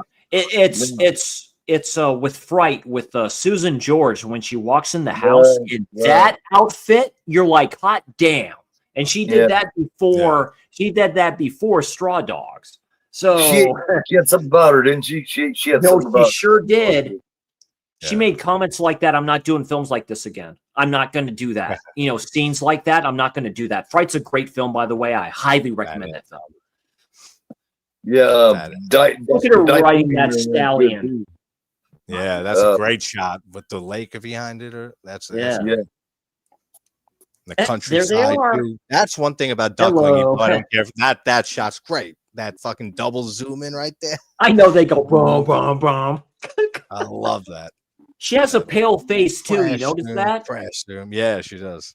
Like that double crash zoom. That's great. By the way, all horses are really cowardly. They fear a lot of things. It's a rarity to get a cephalus type of horse. It's rare. I'd like to see her actual hair right here, because that's got to be a fucking wig. That's crazy looking. Oh yeah, the hippie chick. Nina Strindberg has hair like that, and in Your Vice, she has hair like that. You just take a blow dryer. That one looks like a wig, though. You take hairspray and a blow dryer. It does. That looks like a wig, right? I think it did. And she's cute once you get past it. Look at that! I love these decrepit places, right? That they go to, these abandoned buildings that are all roached out. I love that. I love that atmosphere. There's something about that. That's that chick with the skirt on the blade, isn't it? Yeah. Is that the chick with the skirt? Yeah. Oh, shit. Yeah. See, she sees the motorcycle. This is where it gets interesting. I think this is the scene on the roof. She ends up getting on the roof. This is interesting right here. That's a nice bike, by the way. That's a nice motorcycle. Yeah. I know my motorcycles. That's a nice bike. That fucker be worth a fortune. Dude. Only mostly because I like just knowing I got fucking tons of steel and shit around me in the car if I get in an accident. I hear you. I'd rather have that shit survive. It's the scene. It's the scene from Casino at the very end where they put the bomb underneath the car, and he explains that there's steel underneath the car. This particular model has that. Yeah. I'm like, hell yeah, it does. Houses have that. The bomb under the passenger seat. That's right. Yeah, that was the mistake. That was their mistake. Yeah. The old school houses. My grandparents. I live in California. My grandparents had a house in San Lorenzo. Steel underneath the carpet. That's what they did. Instead of wood, it's steel. I'm not kidding. Yeah. So it's an old school house. They don't do that no more. Because of the earthquakes and shit, or what? Yeah, because of the earthquakes. Well, remember those houses that had those heating grates underneath, right? Heating grates underneath, like they had those cutouts, and you have the grates for the heat and stuff like that too. Yeah. This is really nice. This is a great scene. Yeah, like in catacombs and shit like that. She feels like she's being chased by somebody. And she is. I feel like every film we've watched this week has been in a tomb at some point, except for Alien, unless you count on the planet. Dude. So it seems like every film has had a tomb. Nostromo is a tomb. Yeah. It's too bad I wasn't able to join you for that. Like Ridley Scott's my all-time favorite director. It's a shame he does not have an Academy Award. He just is that good. Every film I've seen from him, I like. I'm not kidding with that. No film has disappointed me. Like it's just different, you know. What were you saying, Keith, about this scene? I was saying that whoever did the scouting for the where they were going to shoot did a great job, man. Because it's it looks really good. They found some really good places. Well, like you said, the bridge earlier, that bridge shot and stuff, that was gorgeous. I mean, there's a lot of great scenes. That was the difference even then between Hollywood and Hollywood and these European countries, right? Because I just finished watching Don't Answer the Phone. They didn't pay for those shots in Los Angeles. They didn't do that. Right. When him driving around, they didn't pay for that. No. Oh, yeah. It's the same thing as it's the same thing with a Maniac in New York when they do that spot. In the subway? Yeah, I was just thinking of that. No, they didn't have any permits. When they blow up the Tom head, when Tom gets his head blown up. Tom Savini with the melon, boom. They had to immediately jump in the back of the truck and take off because the cops were coming, man. Right, he said that. And then they dumped it in the Hudson River, and Tom Savini said to this day that if they found the car, they would think it was an actual unsolved murder from all the just shit in the that's hilarious. That's right. I remember that. I remember that. Because from some interview he did on talking about it's on the Blue Underground Blu-ray that I have. Lenticular cover, great release by them, by the way. Lustig runs Blue Underground. Couldn't pay for all the permits that they needed, because they could just stop and do something real quick and then go. Yeah. Let's do this real quick. Yeah, it works. Old guerrilla filmmaking. They had no permits. Same with Fanatic or The Last Horror Show or Last Horror Film. That's what I like about it. Guerrilla filmmaking. Like that. That's why I purchased The Driller Killer, because that's the director playing that serial killer, because it's guerrilla filmmaking. It's guerrilla. They do that for a reason. They do it for a reason. That's a very divisive film. It's very divisive. This is me. People like it. They do that in Nightmare on a Damaged Brain, where he's walking down the strip and you see the car following him. Yeah. That's one of the most underrated fucking horror. I love Nightmare on a Damaged Brain. Any type of horror. Mommy I'd say any type of horror. Yes, such an underrated horror in general. That producer guy did shit. There you go. Yeah, you hear the organs and shit like that. Then you see the guy in the helmet and shit and the glasses. That's funny. So it's running. Yeah, I love the music there too. When I played Nightmare on a Damaged Brain, I couldn't believe how many people in the chat had never even seen it or heard of it. That was one of my releases of the year from Severin. That was my boutique company. That was my company of the year that year, because they killed it. I love Severin. Yeah, Gregory does a great job for them. Like he gets these films. Yeah, they thought I was doing the other night. Then they see it. They was like, They thought you were like, Severin released Nightmare on a Damaged Brain. They released Don't Go in the House, which is done in '79 as well. That's a very influential film as well. It's just very good. From the '70s, slasher wise. I mean, even though you can argue it's not really a slasher. I look at more. It's not. Yeah, there's a lot of heavy psycho vibes too in it. But I've always loved Don't Go in the House. I fucking adore that film. With Nightmare on a Damaged Brain, I make fun of it all the time. If I ever saw Savini at a convention, I would sneak that poster in for that, because I know he had something to do with that, and he was like, no, I had nothing to do with that. You're a liar. I've heard that story, right? That he denied He co-produced it. He denied it. Yeah. You know why? Because the producer got in deep shit. Was it the producer or director got in deep shit? He got arrested, I think, for a lot. It's a video nasty. Yeah. Oh yeah, no, I got that one sheet. I actually have that theatrical one sheet of Nightmare on a Damaged Brain. Yeah. That scene where he's looking in the mirror. The artwork for it. It's terrific. Yeah, he's all looking in the mirror and he's taking his pills and stuff like that. You almost feel for him until he kills that lady. That is fucking crazy, man. That motherfucker is. He's a serial killer. I love films like that. Excuse me for saying that, but yeah, that's just me. No, that character's a great portrayal. This is good. She's all in the dark right here, so she doesn't know where she's at. He does great. Yeah. He really does in that. And that's such an underrated movie. Now I want to watch that movie. It doesn't get any attention. It still doesn't get attention. It doesn't get attention. I see it talked about now. And there's the dead bat. You see the bats? So here we go again. So you see the bats, right? So here we go. Fulci likes his bats. Yeah.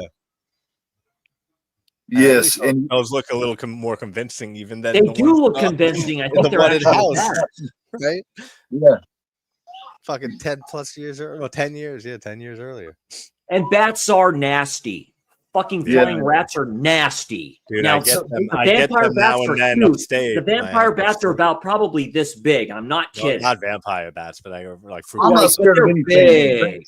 Ones that come from other countries are huge. Dude, again, right there with that triple zoom in, that quick zoom 3 times. Oh, look at that. It's right on her. Yes. And she's holding it.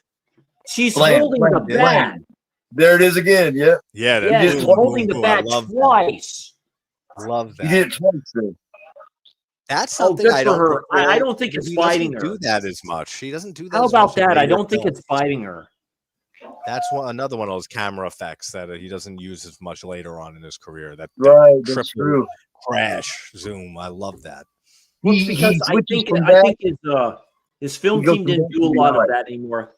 Now that's fake. With all flaying on the ground there, it wouldn't do that. Yeah. It scared the shit out of me. That would scare the shit out of me. He trades that and then does the close up on the eyes instead later. Yeah, exactly. That's what it evolved into. Like he it's dropped like that crash zoom multiple ones in a row. It's like with owls. I mean, you get small owls and you get big owls, right? And you know what an owl sounds like. It does a hoo like 3 times. It does a who like 3 times. And then and you'll see it. Was in my parents' garage one time, and it was one of the smaller ones, so it was probably about this big. They get about this big. And lots of tension in there, man. This poor chick is torn there. She's got all these bats flying around. It's like, and there he is, and he's all trying to grab her and stuff. And there he is. Like, please let me out of this fucking room. So something's going on here. You don't know what's going on. Find out it's the hippie. That's right. Yeah, it's the hippie that's trying to do this. So you don't know what's going on, right? This is where it's like, has he been hired to kill her? Here's the scene on the roof. Here we go. Yeah, here's the scene on the roof. Okay. And every time he kicks that door, you see the bolt come a little bit more. Yeah. I like that detail a lot. That is awesome. That's look at this camera work. This is great. Look at that wide shot. That's what I like. Italians do this correctly. You do the wide shot first. Yeah. What is that? Like the bridge, the bottom of the building with the arches. That's how you build tension. That's how you build tension. Is just little things like that. Just first, like really, you look at the Keith, Italian westerns or spaghetti westerns. That's what Sergio Leone did. With it was huge. The Good, the Bad, and the Ugly. Right? They zoom in on the eyes. That's what I care about. Right? Yeah. You're wondering what's going on here. That's where he learned it. Oh yeah. That's where he learned it. Yep. Oh yeah, right from Leone for sure. I mean, that's why I said earlier, like even though it's a Fulci thing, like we know it's a Fulci thing because he became like a trademark of his. But that's something that Italian like film in general, not even horror, was the technique that they really. Well, this is the boom. This is the boom of this genre. Focusing conversations on the eyes. Right. It's the boom of the genre. It works great. Right after it does. Little things are so much more important than big things. Right after plumage.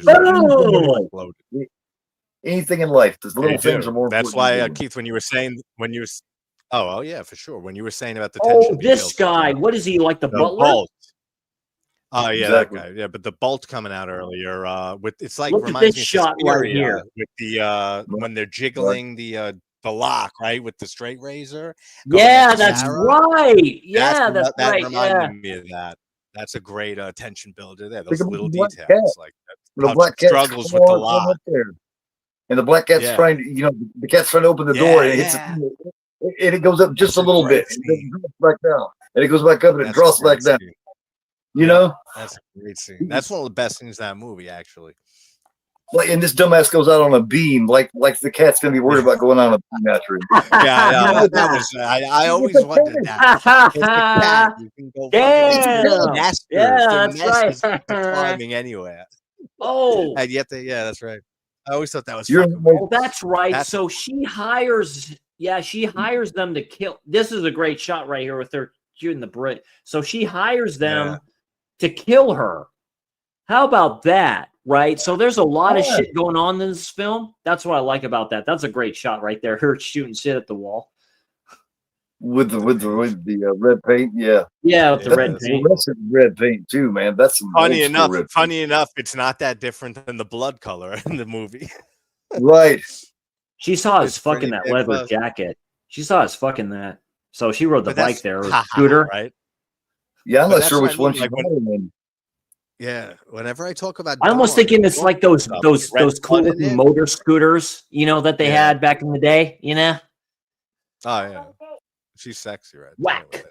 Yeah, blue and stuff like that. That's an artist. Like that's why that's not a wig. That's an artist. That's not a wig. The red blood, though, it might not be. It looks like 194 Fly. In that other scene, it looked like it more. It could be. I don't know. But the red. Oh, that's a great shot. So this is European. Yeah. Oh, yeah, for sure. That's a nice shot. That's a great shot. Look how wide that is. Holy shit! You can do anything there. You can drive anywhere. What the fuck? 194 Fly. Wide open. 194 Fly on the fucking plate. 194 Fly. Yeah. Yeah. Damn, they got like the most annoying sirens. The Good, Bad, and the Ugly was the first. I didn't know that, Russ. I figured it was the first in the Dollars trilogy. I wouldn't be surprised. No, Man with No Name. It's the Man with No Name trilogy. The Good, Bad, and the Ugly is the third in the trilogy. It's Fistful of Dollars. I think it was more than it's Good, Bad, and the Ugly. 100%. Yep. Lee Van Cleef doesn't get enough credit. That's a great film at the start where he kills like the kid, the youngin. He comes down. I think he regrets that when he comes down the stairs. Boom. Well, all three great, man. Remember you got him, you got Eli Wallach, and you got fucking Clint Eastwood. High Plains Drifter is my favorite Western film from him. Yeah, I haven't watched it. I love High Plains Drifter a lot. One of the greatest trilogies. He had a lot of good. Lee Van Cleef was a great actor. Like, he was really good. He just had that look to him. You can tell it's him. You can just tell it's him. He has that look to him. He has like that, the way his expressions work. Like, oh yeah, for sure. That chick can wear anything and look good. It doesn't matter. She looks great in Sorrel on the phone here about something. She was great in leather. It doesn't matter. I forgot all about it. Okay.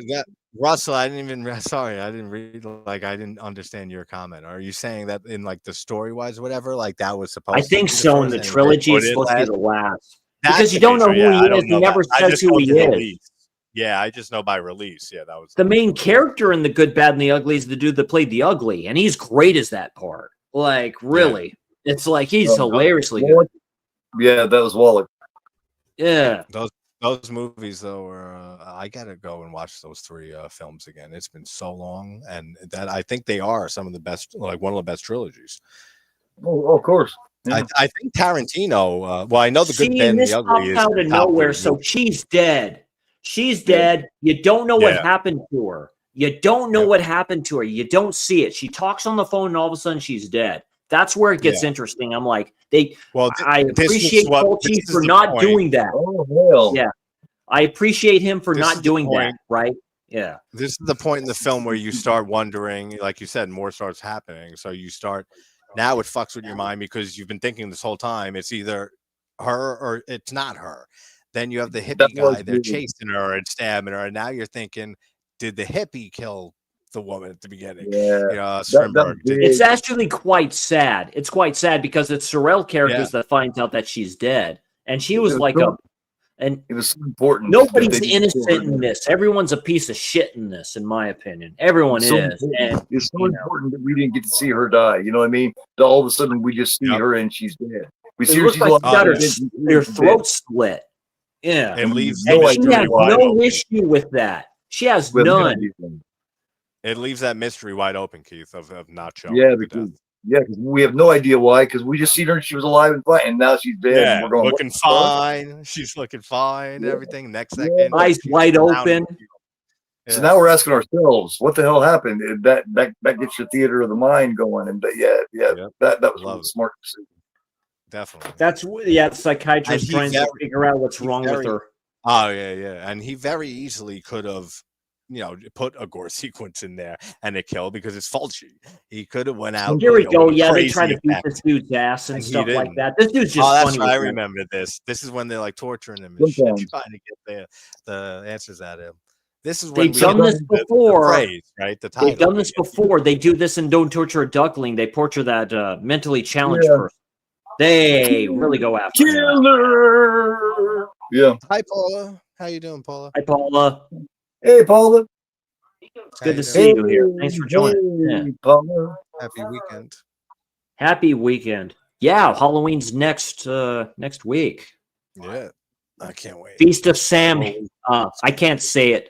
Sam Hain. Feast of Sam Hain, but that's not the correct way you say it. The end of summer, like Donald Pleasant said in Halloween 2. Yeah, the end of summer. Summon, yeah. Selwyn. I think it's Selwyn. Yeah, something like that.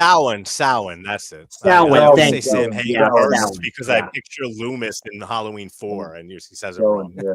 He says Sam He Hain. looks like he's kind of drooling a little bit, like he has cotton mouth and shit like that. It's looks like he's fucked up on multiple shits right now. Multiple substances going through this guy. He's hurting because they've had him at the station all this time doing this, and he's hurting because he hasn't had his fix. That's how procedures work that. Interrogations, they will keep you there for hours if they want to. They can tell you you're free to leave. I'd be like, good, I'm done with this shit. You have nothing to hold me with. Get me the fuck out of here. So he's fucking dope sick now because he's been there so long and they've been, Yeah, they're holding. That sucks. I mean, they know their tactics and they know that too. They probably know that. They know he's going. The more sickly he looks, the closer they know they are to getting to an better chance. Absolutely. Yep. I was going to say the same thing. The better chance that they get that info real soon, man. Yeah. Because he wouldn't tell them anything they want to know just so he can get home and get a fix. Yep.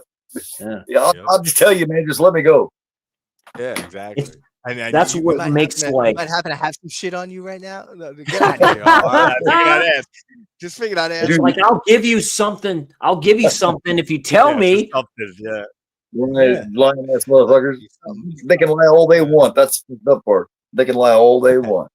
It's like in Training Day with Snoop Dogg in the flipping wheelchair. Yeah. Denzel comes up on Alonzo comes up on his ass and stuff like that too, sticks the pen in his mouth. Let's see what you got here. Oh, I'm like, oh, you a corrupt motherfucker. I haven't seen in a while. Yeah, me either. It's been a long time, man. I love Training Day. That's top 10, maybe top 5. Yeah. I love Training Day. Movie. I love that film. Probably 15 years. That's when I became Ethan Hawke. That may have been one of the first times I ever seen him. Alonzo goes up to, let me get this straight. You want me to suck your dick? Is that what you want? Those two did not like each other. They still don't. That's crazy to think. And Denzel didn't like him. And so, Ethan Hawke had no idea why. Ethan got nominated, but he didn't get it. But I think Denzel won the Academy Award for that. Yes. I may be wrong. Yeah. Yeah. He won Best Actor Award for that. That same year that Halle Berry won. That's his best film. I believe that's his best film. I do. I love Glory. I love all that shit. I love Denzel, but yeah, that was his best film. Yeah. Here we go. This is a trip, right? They're all talking to her. This is a trip right here. 13 minutes. though here, the last 13 minutes of the movie. This is where we get everything revealed. We were filled with acids from our heads to our toes. This is where they get the title comes out. I saw a lizard in a woman's skin. Woman's skin. We were filled with acid from our head. This is one of those where no one's quite dead like you think they are. Yeah, yep. That's what I really like about it. That's what I like about it, because you don't need a body count in these to impress me. Yep. You don't. Like, Exactly. you can shock me, but you can give me something like films like Superstition, right, where they killed like a young man, right? That which one they kind of kill him, like, okay. Wild Things was like that. So was Body Heat. Yeah. Oh my goodness, Keith. Wow. That's a hot take. Wow. Nobody mentions that film. Like, nobody. Yeah. Body Heat's a good one. That's stuff the parents talk about, right? You know? Well, hey, that's I'm what interests you, right? That's what interests you as a kid. Like Rush. My parents used to talk about Rush and stuff like that too. I never seen it with Jennifer Jason Leigh, Sam Elliott, all those dudes. I'm like, and Jason Patrick, yeah. 8 Million Ways to Die with Jeff Bridges. That's a great film. That's a good. Like, right. Andy Garcia when Randy Garcia when he was a youngin and stuff like that. They're all talking with the ice cream like cones or was it pops or whatever in their hands and shit like that. I'm like, holy shit! You notice how this hippie looks a million times better right now. Yeah. He looks like he's set straight 100%. He looks. They gave him a shot of what's it called and stuff like that, Narcan. So they gave him some Narcan. Oh, that would be the reverse. I don't know, man. His eyes look like his eyes look like he had a fix to me, man. I don't know. Yeah. He's feeling okay. He was drooling and shit. Okay. Pale, white. He's better than how he's healthy as can be. He's talking great. He's moving around. He's better than Grandpa in I Drink Your Blood. He's a lot better than Grandpa than I Drink Your Blood. That's another one that you don't hear about. That's another movie that's great. You don't hear about as often, and I haven't seen in a long time too. House of Drip Blood, or I'll Drink Your Blood. Those. I Drink Your Blood is the greatest grindhouse film ever made. Like, it's a fucking wild movie. That was the first show that we reviewed, JT. That was the first one. Yeah, that's a great film. 2 weeks ago on the Extreme Grindhouse Theater. That was the first one. Right. Yeah, I remember seeing a notification. See, here we go. Yeah, she's. Don't look in the basement. We did Don't Look in the Basement. Don't go in the basement. Yeah, Don't Look in the Basement. That's a. I love that movie. That needs a better release. Yeah, they're all like Vinegar Syndrome could do that. I think kind of like Silent Night, Bloody Night. That's another one that doesn't have a good release. Really? That's true because I posted that because it's public domain. I posted that a while back. Oh, that's Mary Warnoff. Yeah, Mary Warnoff. Yep. Yeah, and so he doesn't. So Surreal doesn't have gray hair here. He doesn't have gray hair. You assholes. You cover it up. This is where they figure it all out, and it's such a great reveal where you find out that is that the doctor? All this ahead of time. Is that the doctor? Killed, the psychiatrist. Right. And the suicide note. Yeah, that's the therapist. He killed himself, right? Yeah, the therapist. See again. So this is the second time I've seen this. This is what I like, right? It's very early, but you don't have to be gory with this whatsoever. You can just have these scenes. You don't see it happen. Yeah. You just don't. Yep. Here we go. Yep. Yeah, the cemetery. That was the mystery. He was very strong and engaging. That's you know what? Because it pulls you in. This could be. He was the gore. He was just as good at these, I think. Just as good. This could be, absolutely. Yeah. And the way that be paired with this could be paired with specifically with this scene. Yeah. This could be paired with Night School with that ending scene. This could be paired with that. I don't know. Easily. People think Fulci's just a gore director. He's so much more than that. He's so much more. And just come on. Outside of Most horror, I mean, people think that. Contraband. Oh, of course they do, yeah. But I mean, Contraband, Force of the Poppy. The Devil's Honey. The Devil's Honey. You Yeah. can say whatever I you haven't want seen- I about haven't that seen the film. Devil- That's a Devil. very good film towards the end specifically. I That's don't remember very if I good. ever saw it, but I don't think I ever did. That's one of his. People who don't know, that's what they think. And I hope a lot of them watch this documentary that I put out. I want them to watch it, especially.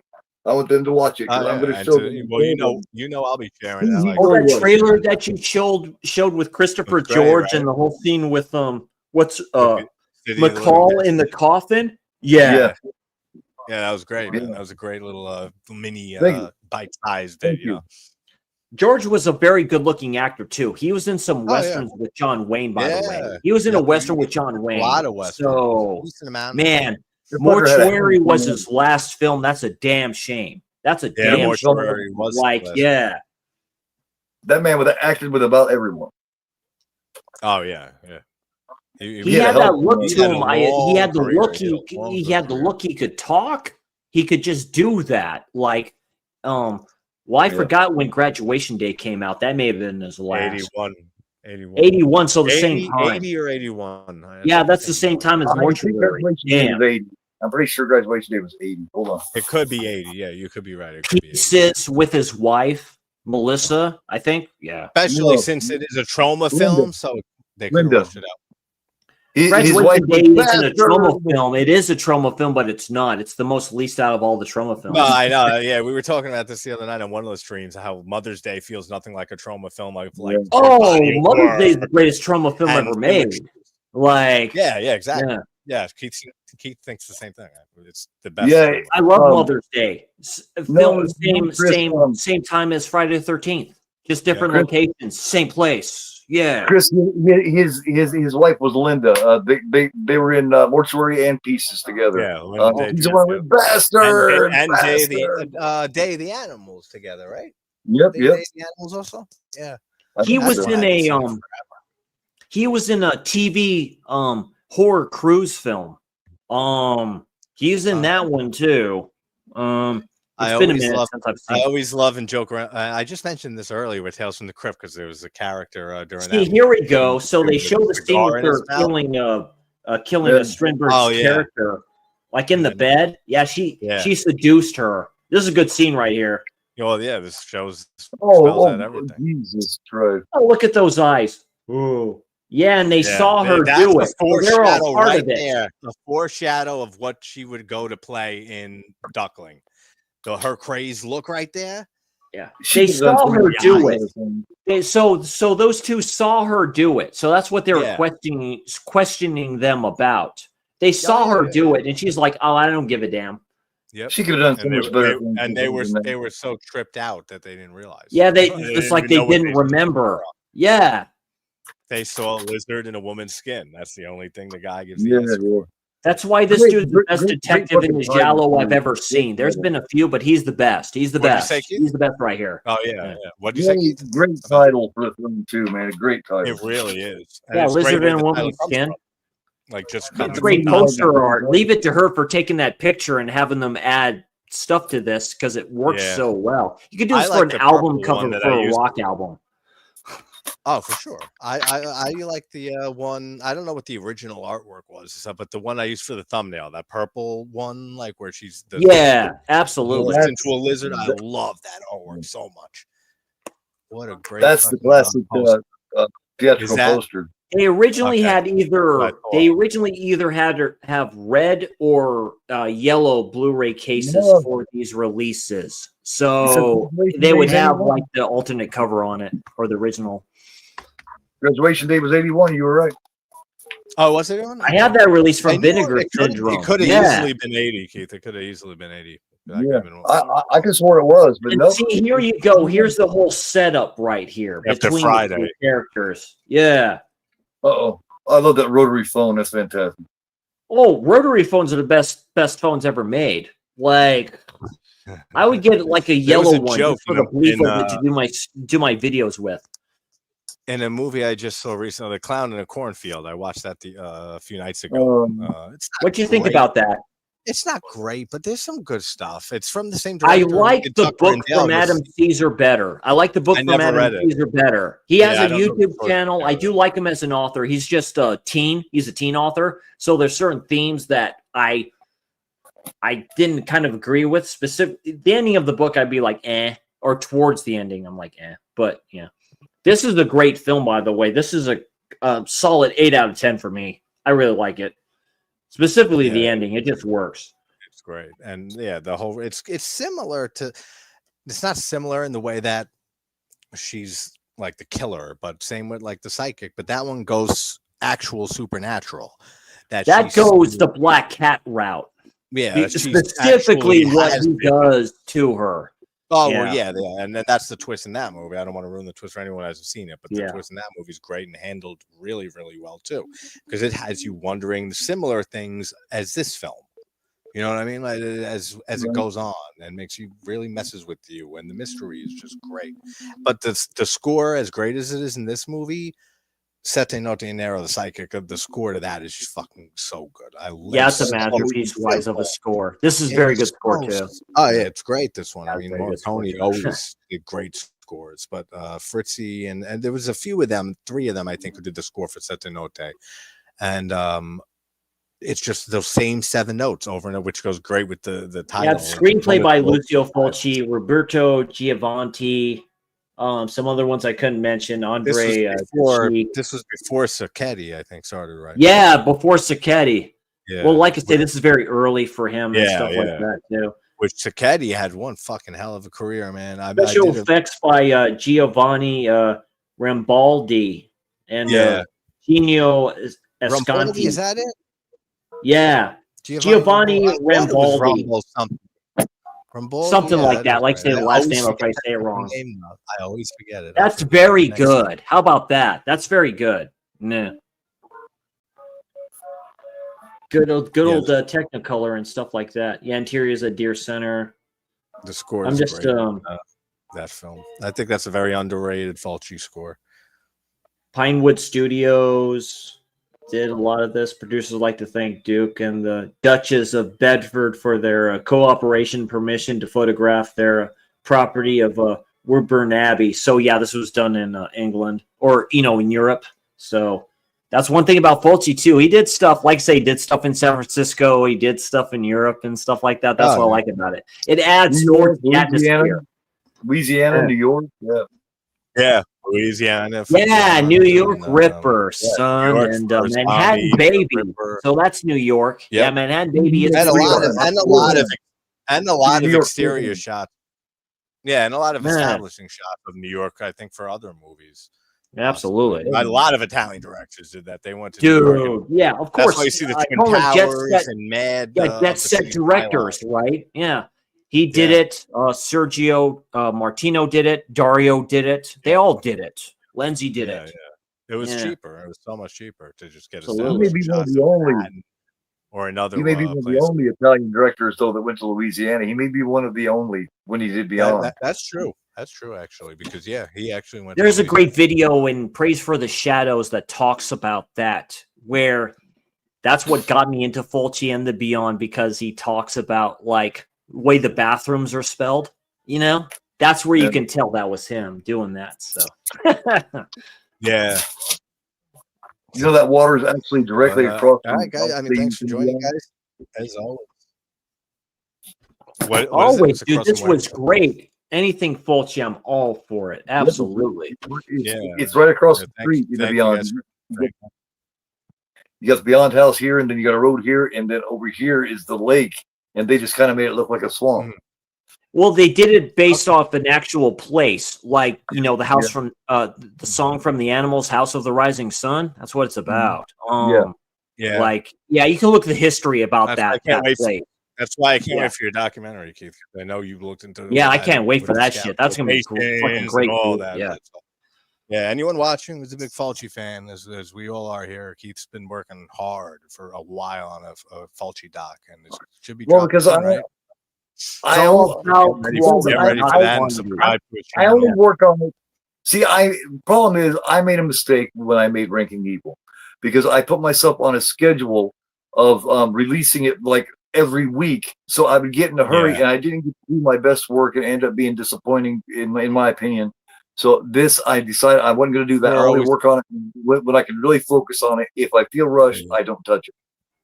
Yeah, that's basically what I learned over the years too. Because I used to make that same mistake. I used to do the same thing and try to. Yeah, I'll have this. If it was a bigger project than a review, like a little thing like that, it's clip heavy, your narration. I'll try to have it out here, and then you really do feel that pressure. Yeah, especially if you're not in the mood to be editing and you don't have the time. Then it takes so much, and then you don't want to edit for a while and look at a fucking screen.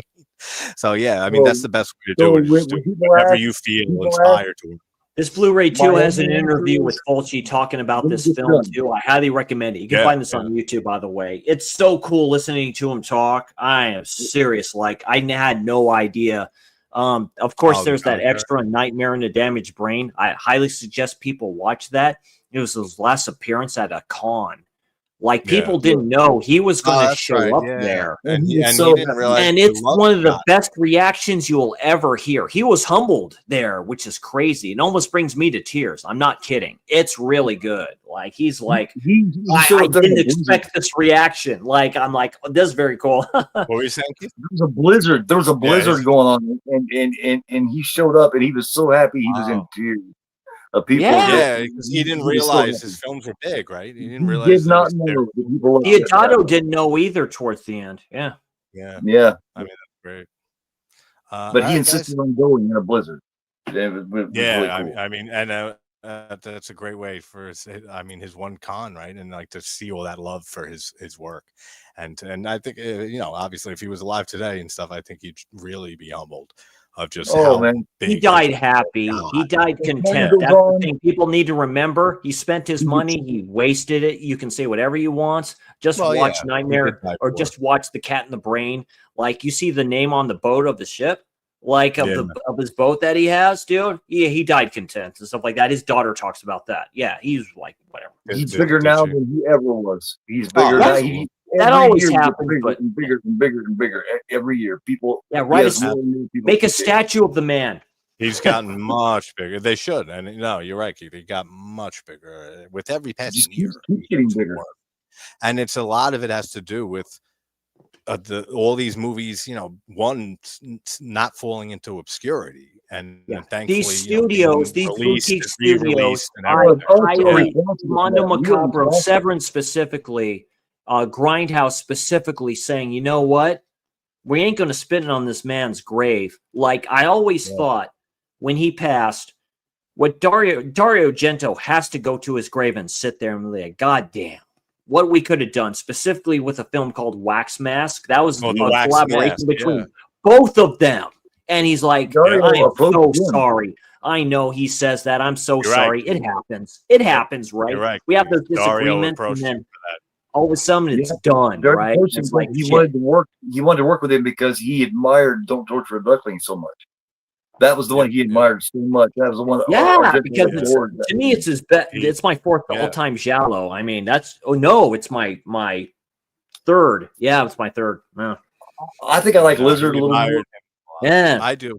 Yeah, I do definitely like Lizard. No, Lizard's a great film too. All his films to me I've watched are 8 out of 10s. I'm not kidding. Like, some are a little bit lower, but no film I've seen from Fulci has been bad. I'm just like, that's just me for the most part. Even at his weakest, he puts something out that could hit differently because it was him, right? You knew what you were getting with Fulci with his films. You knew you'd put something in there with that.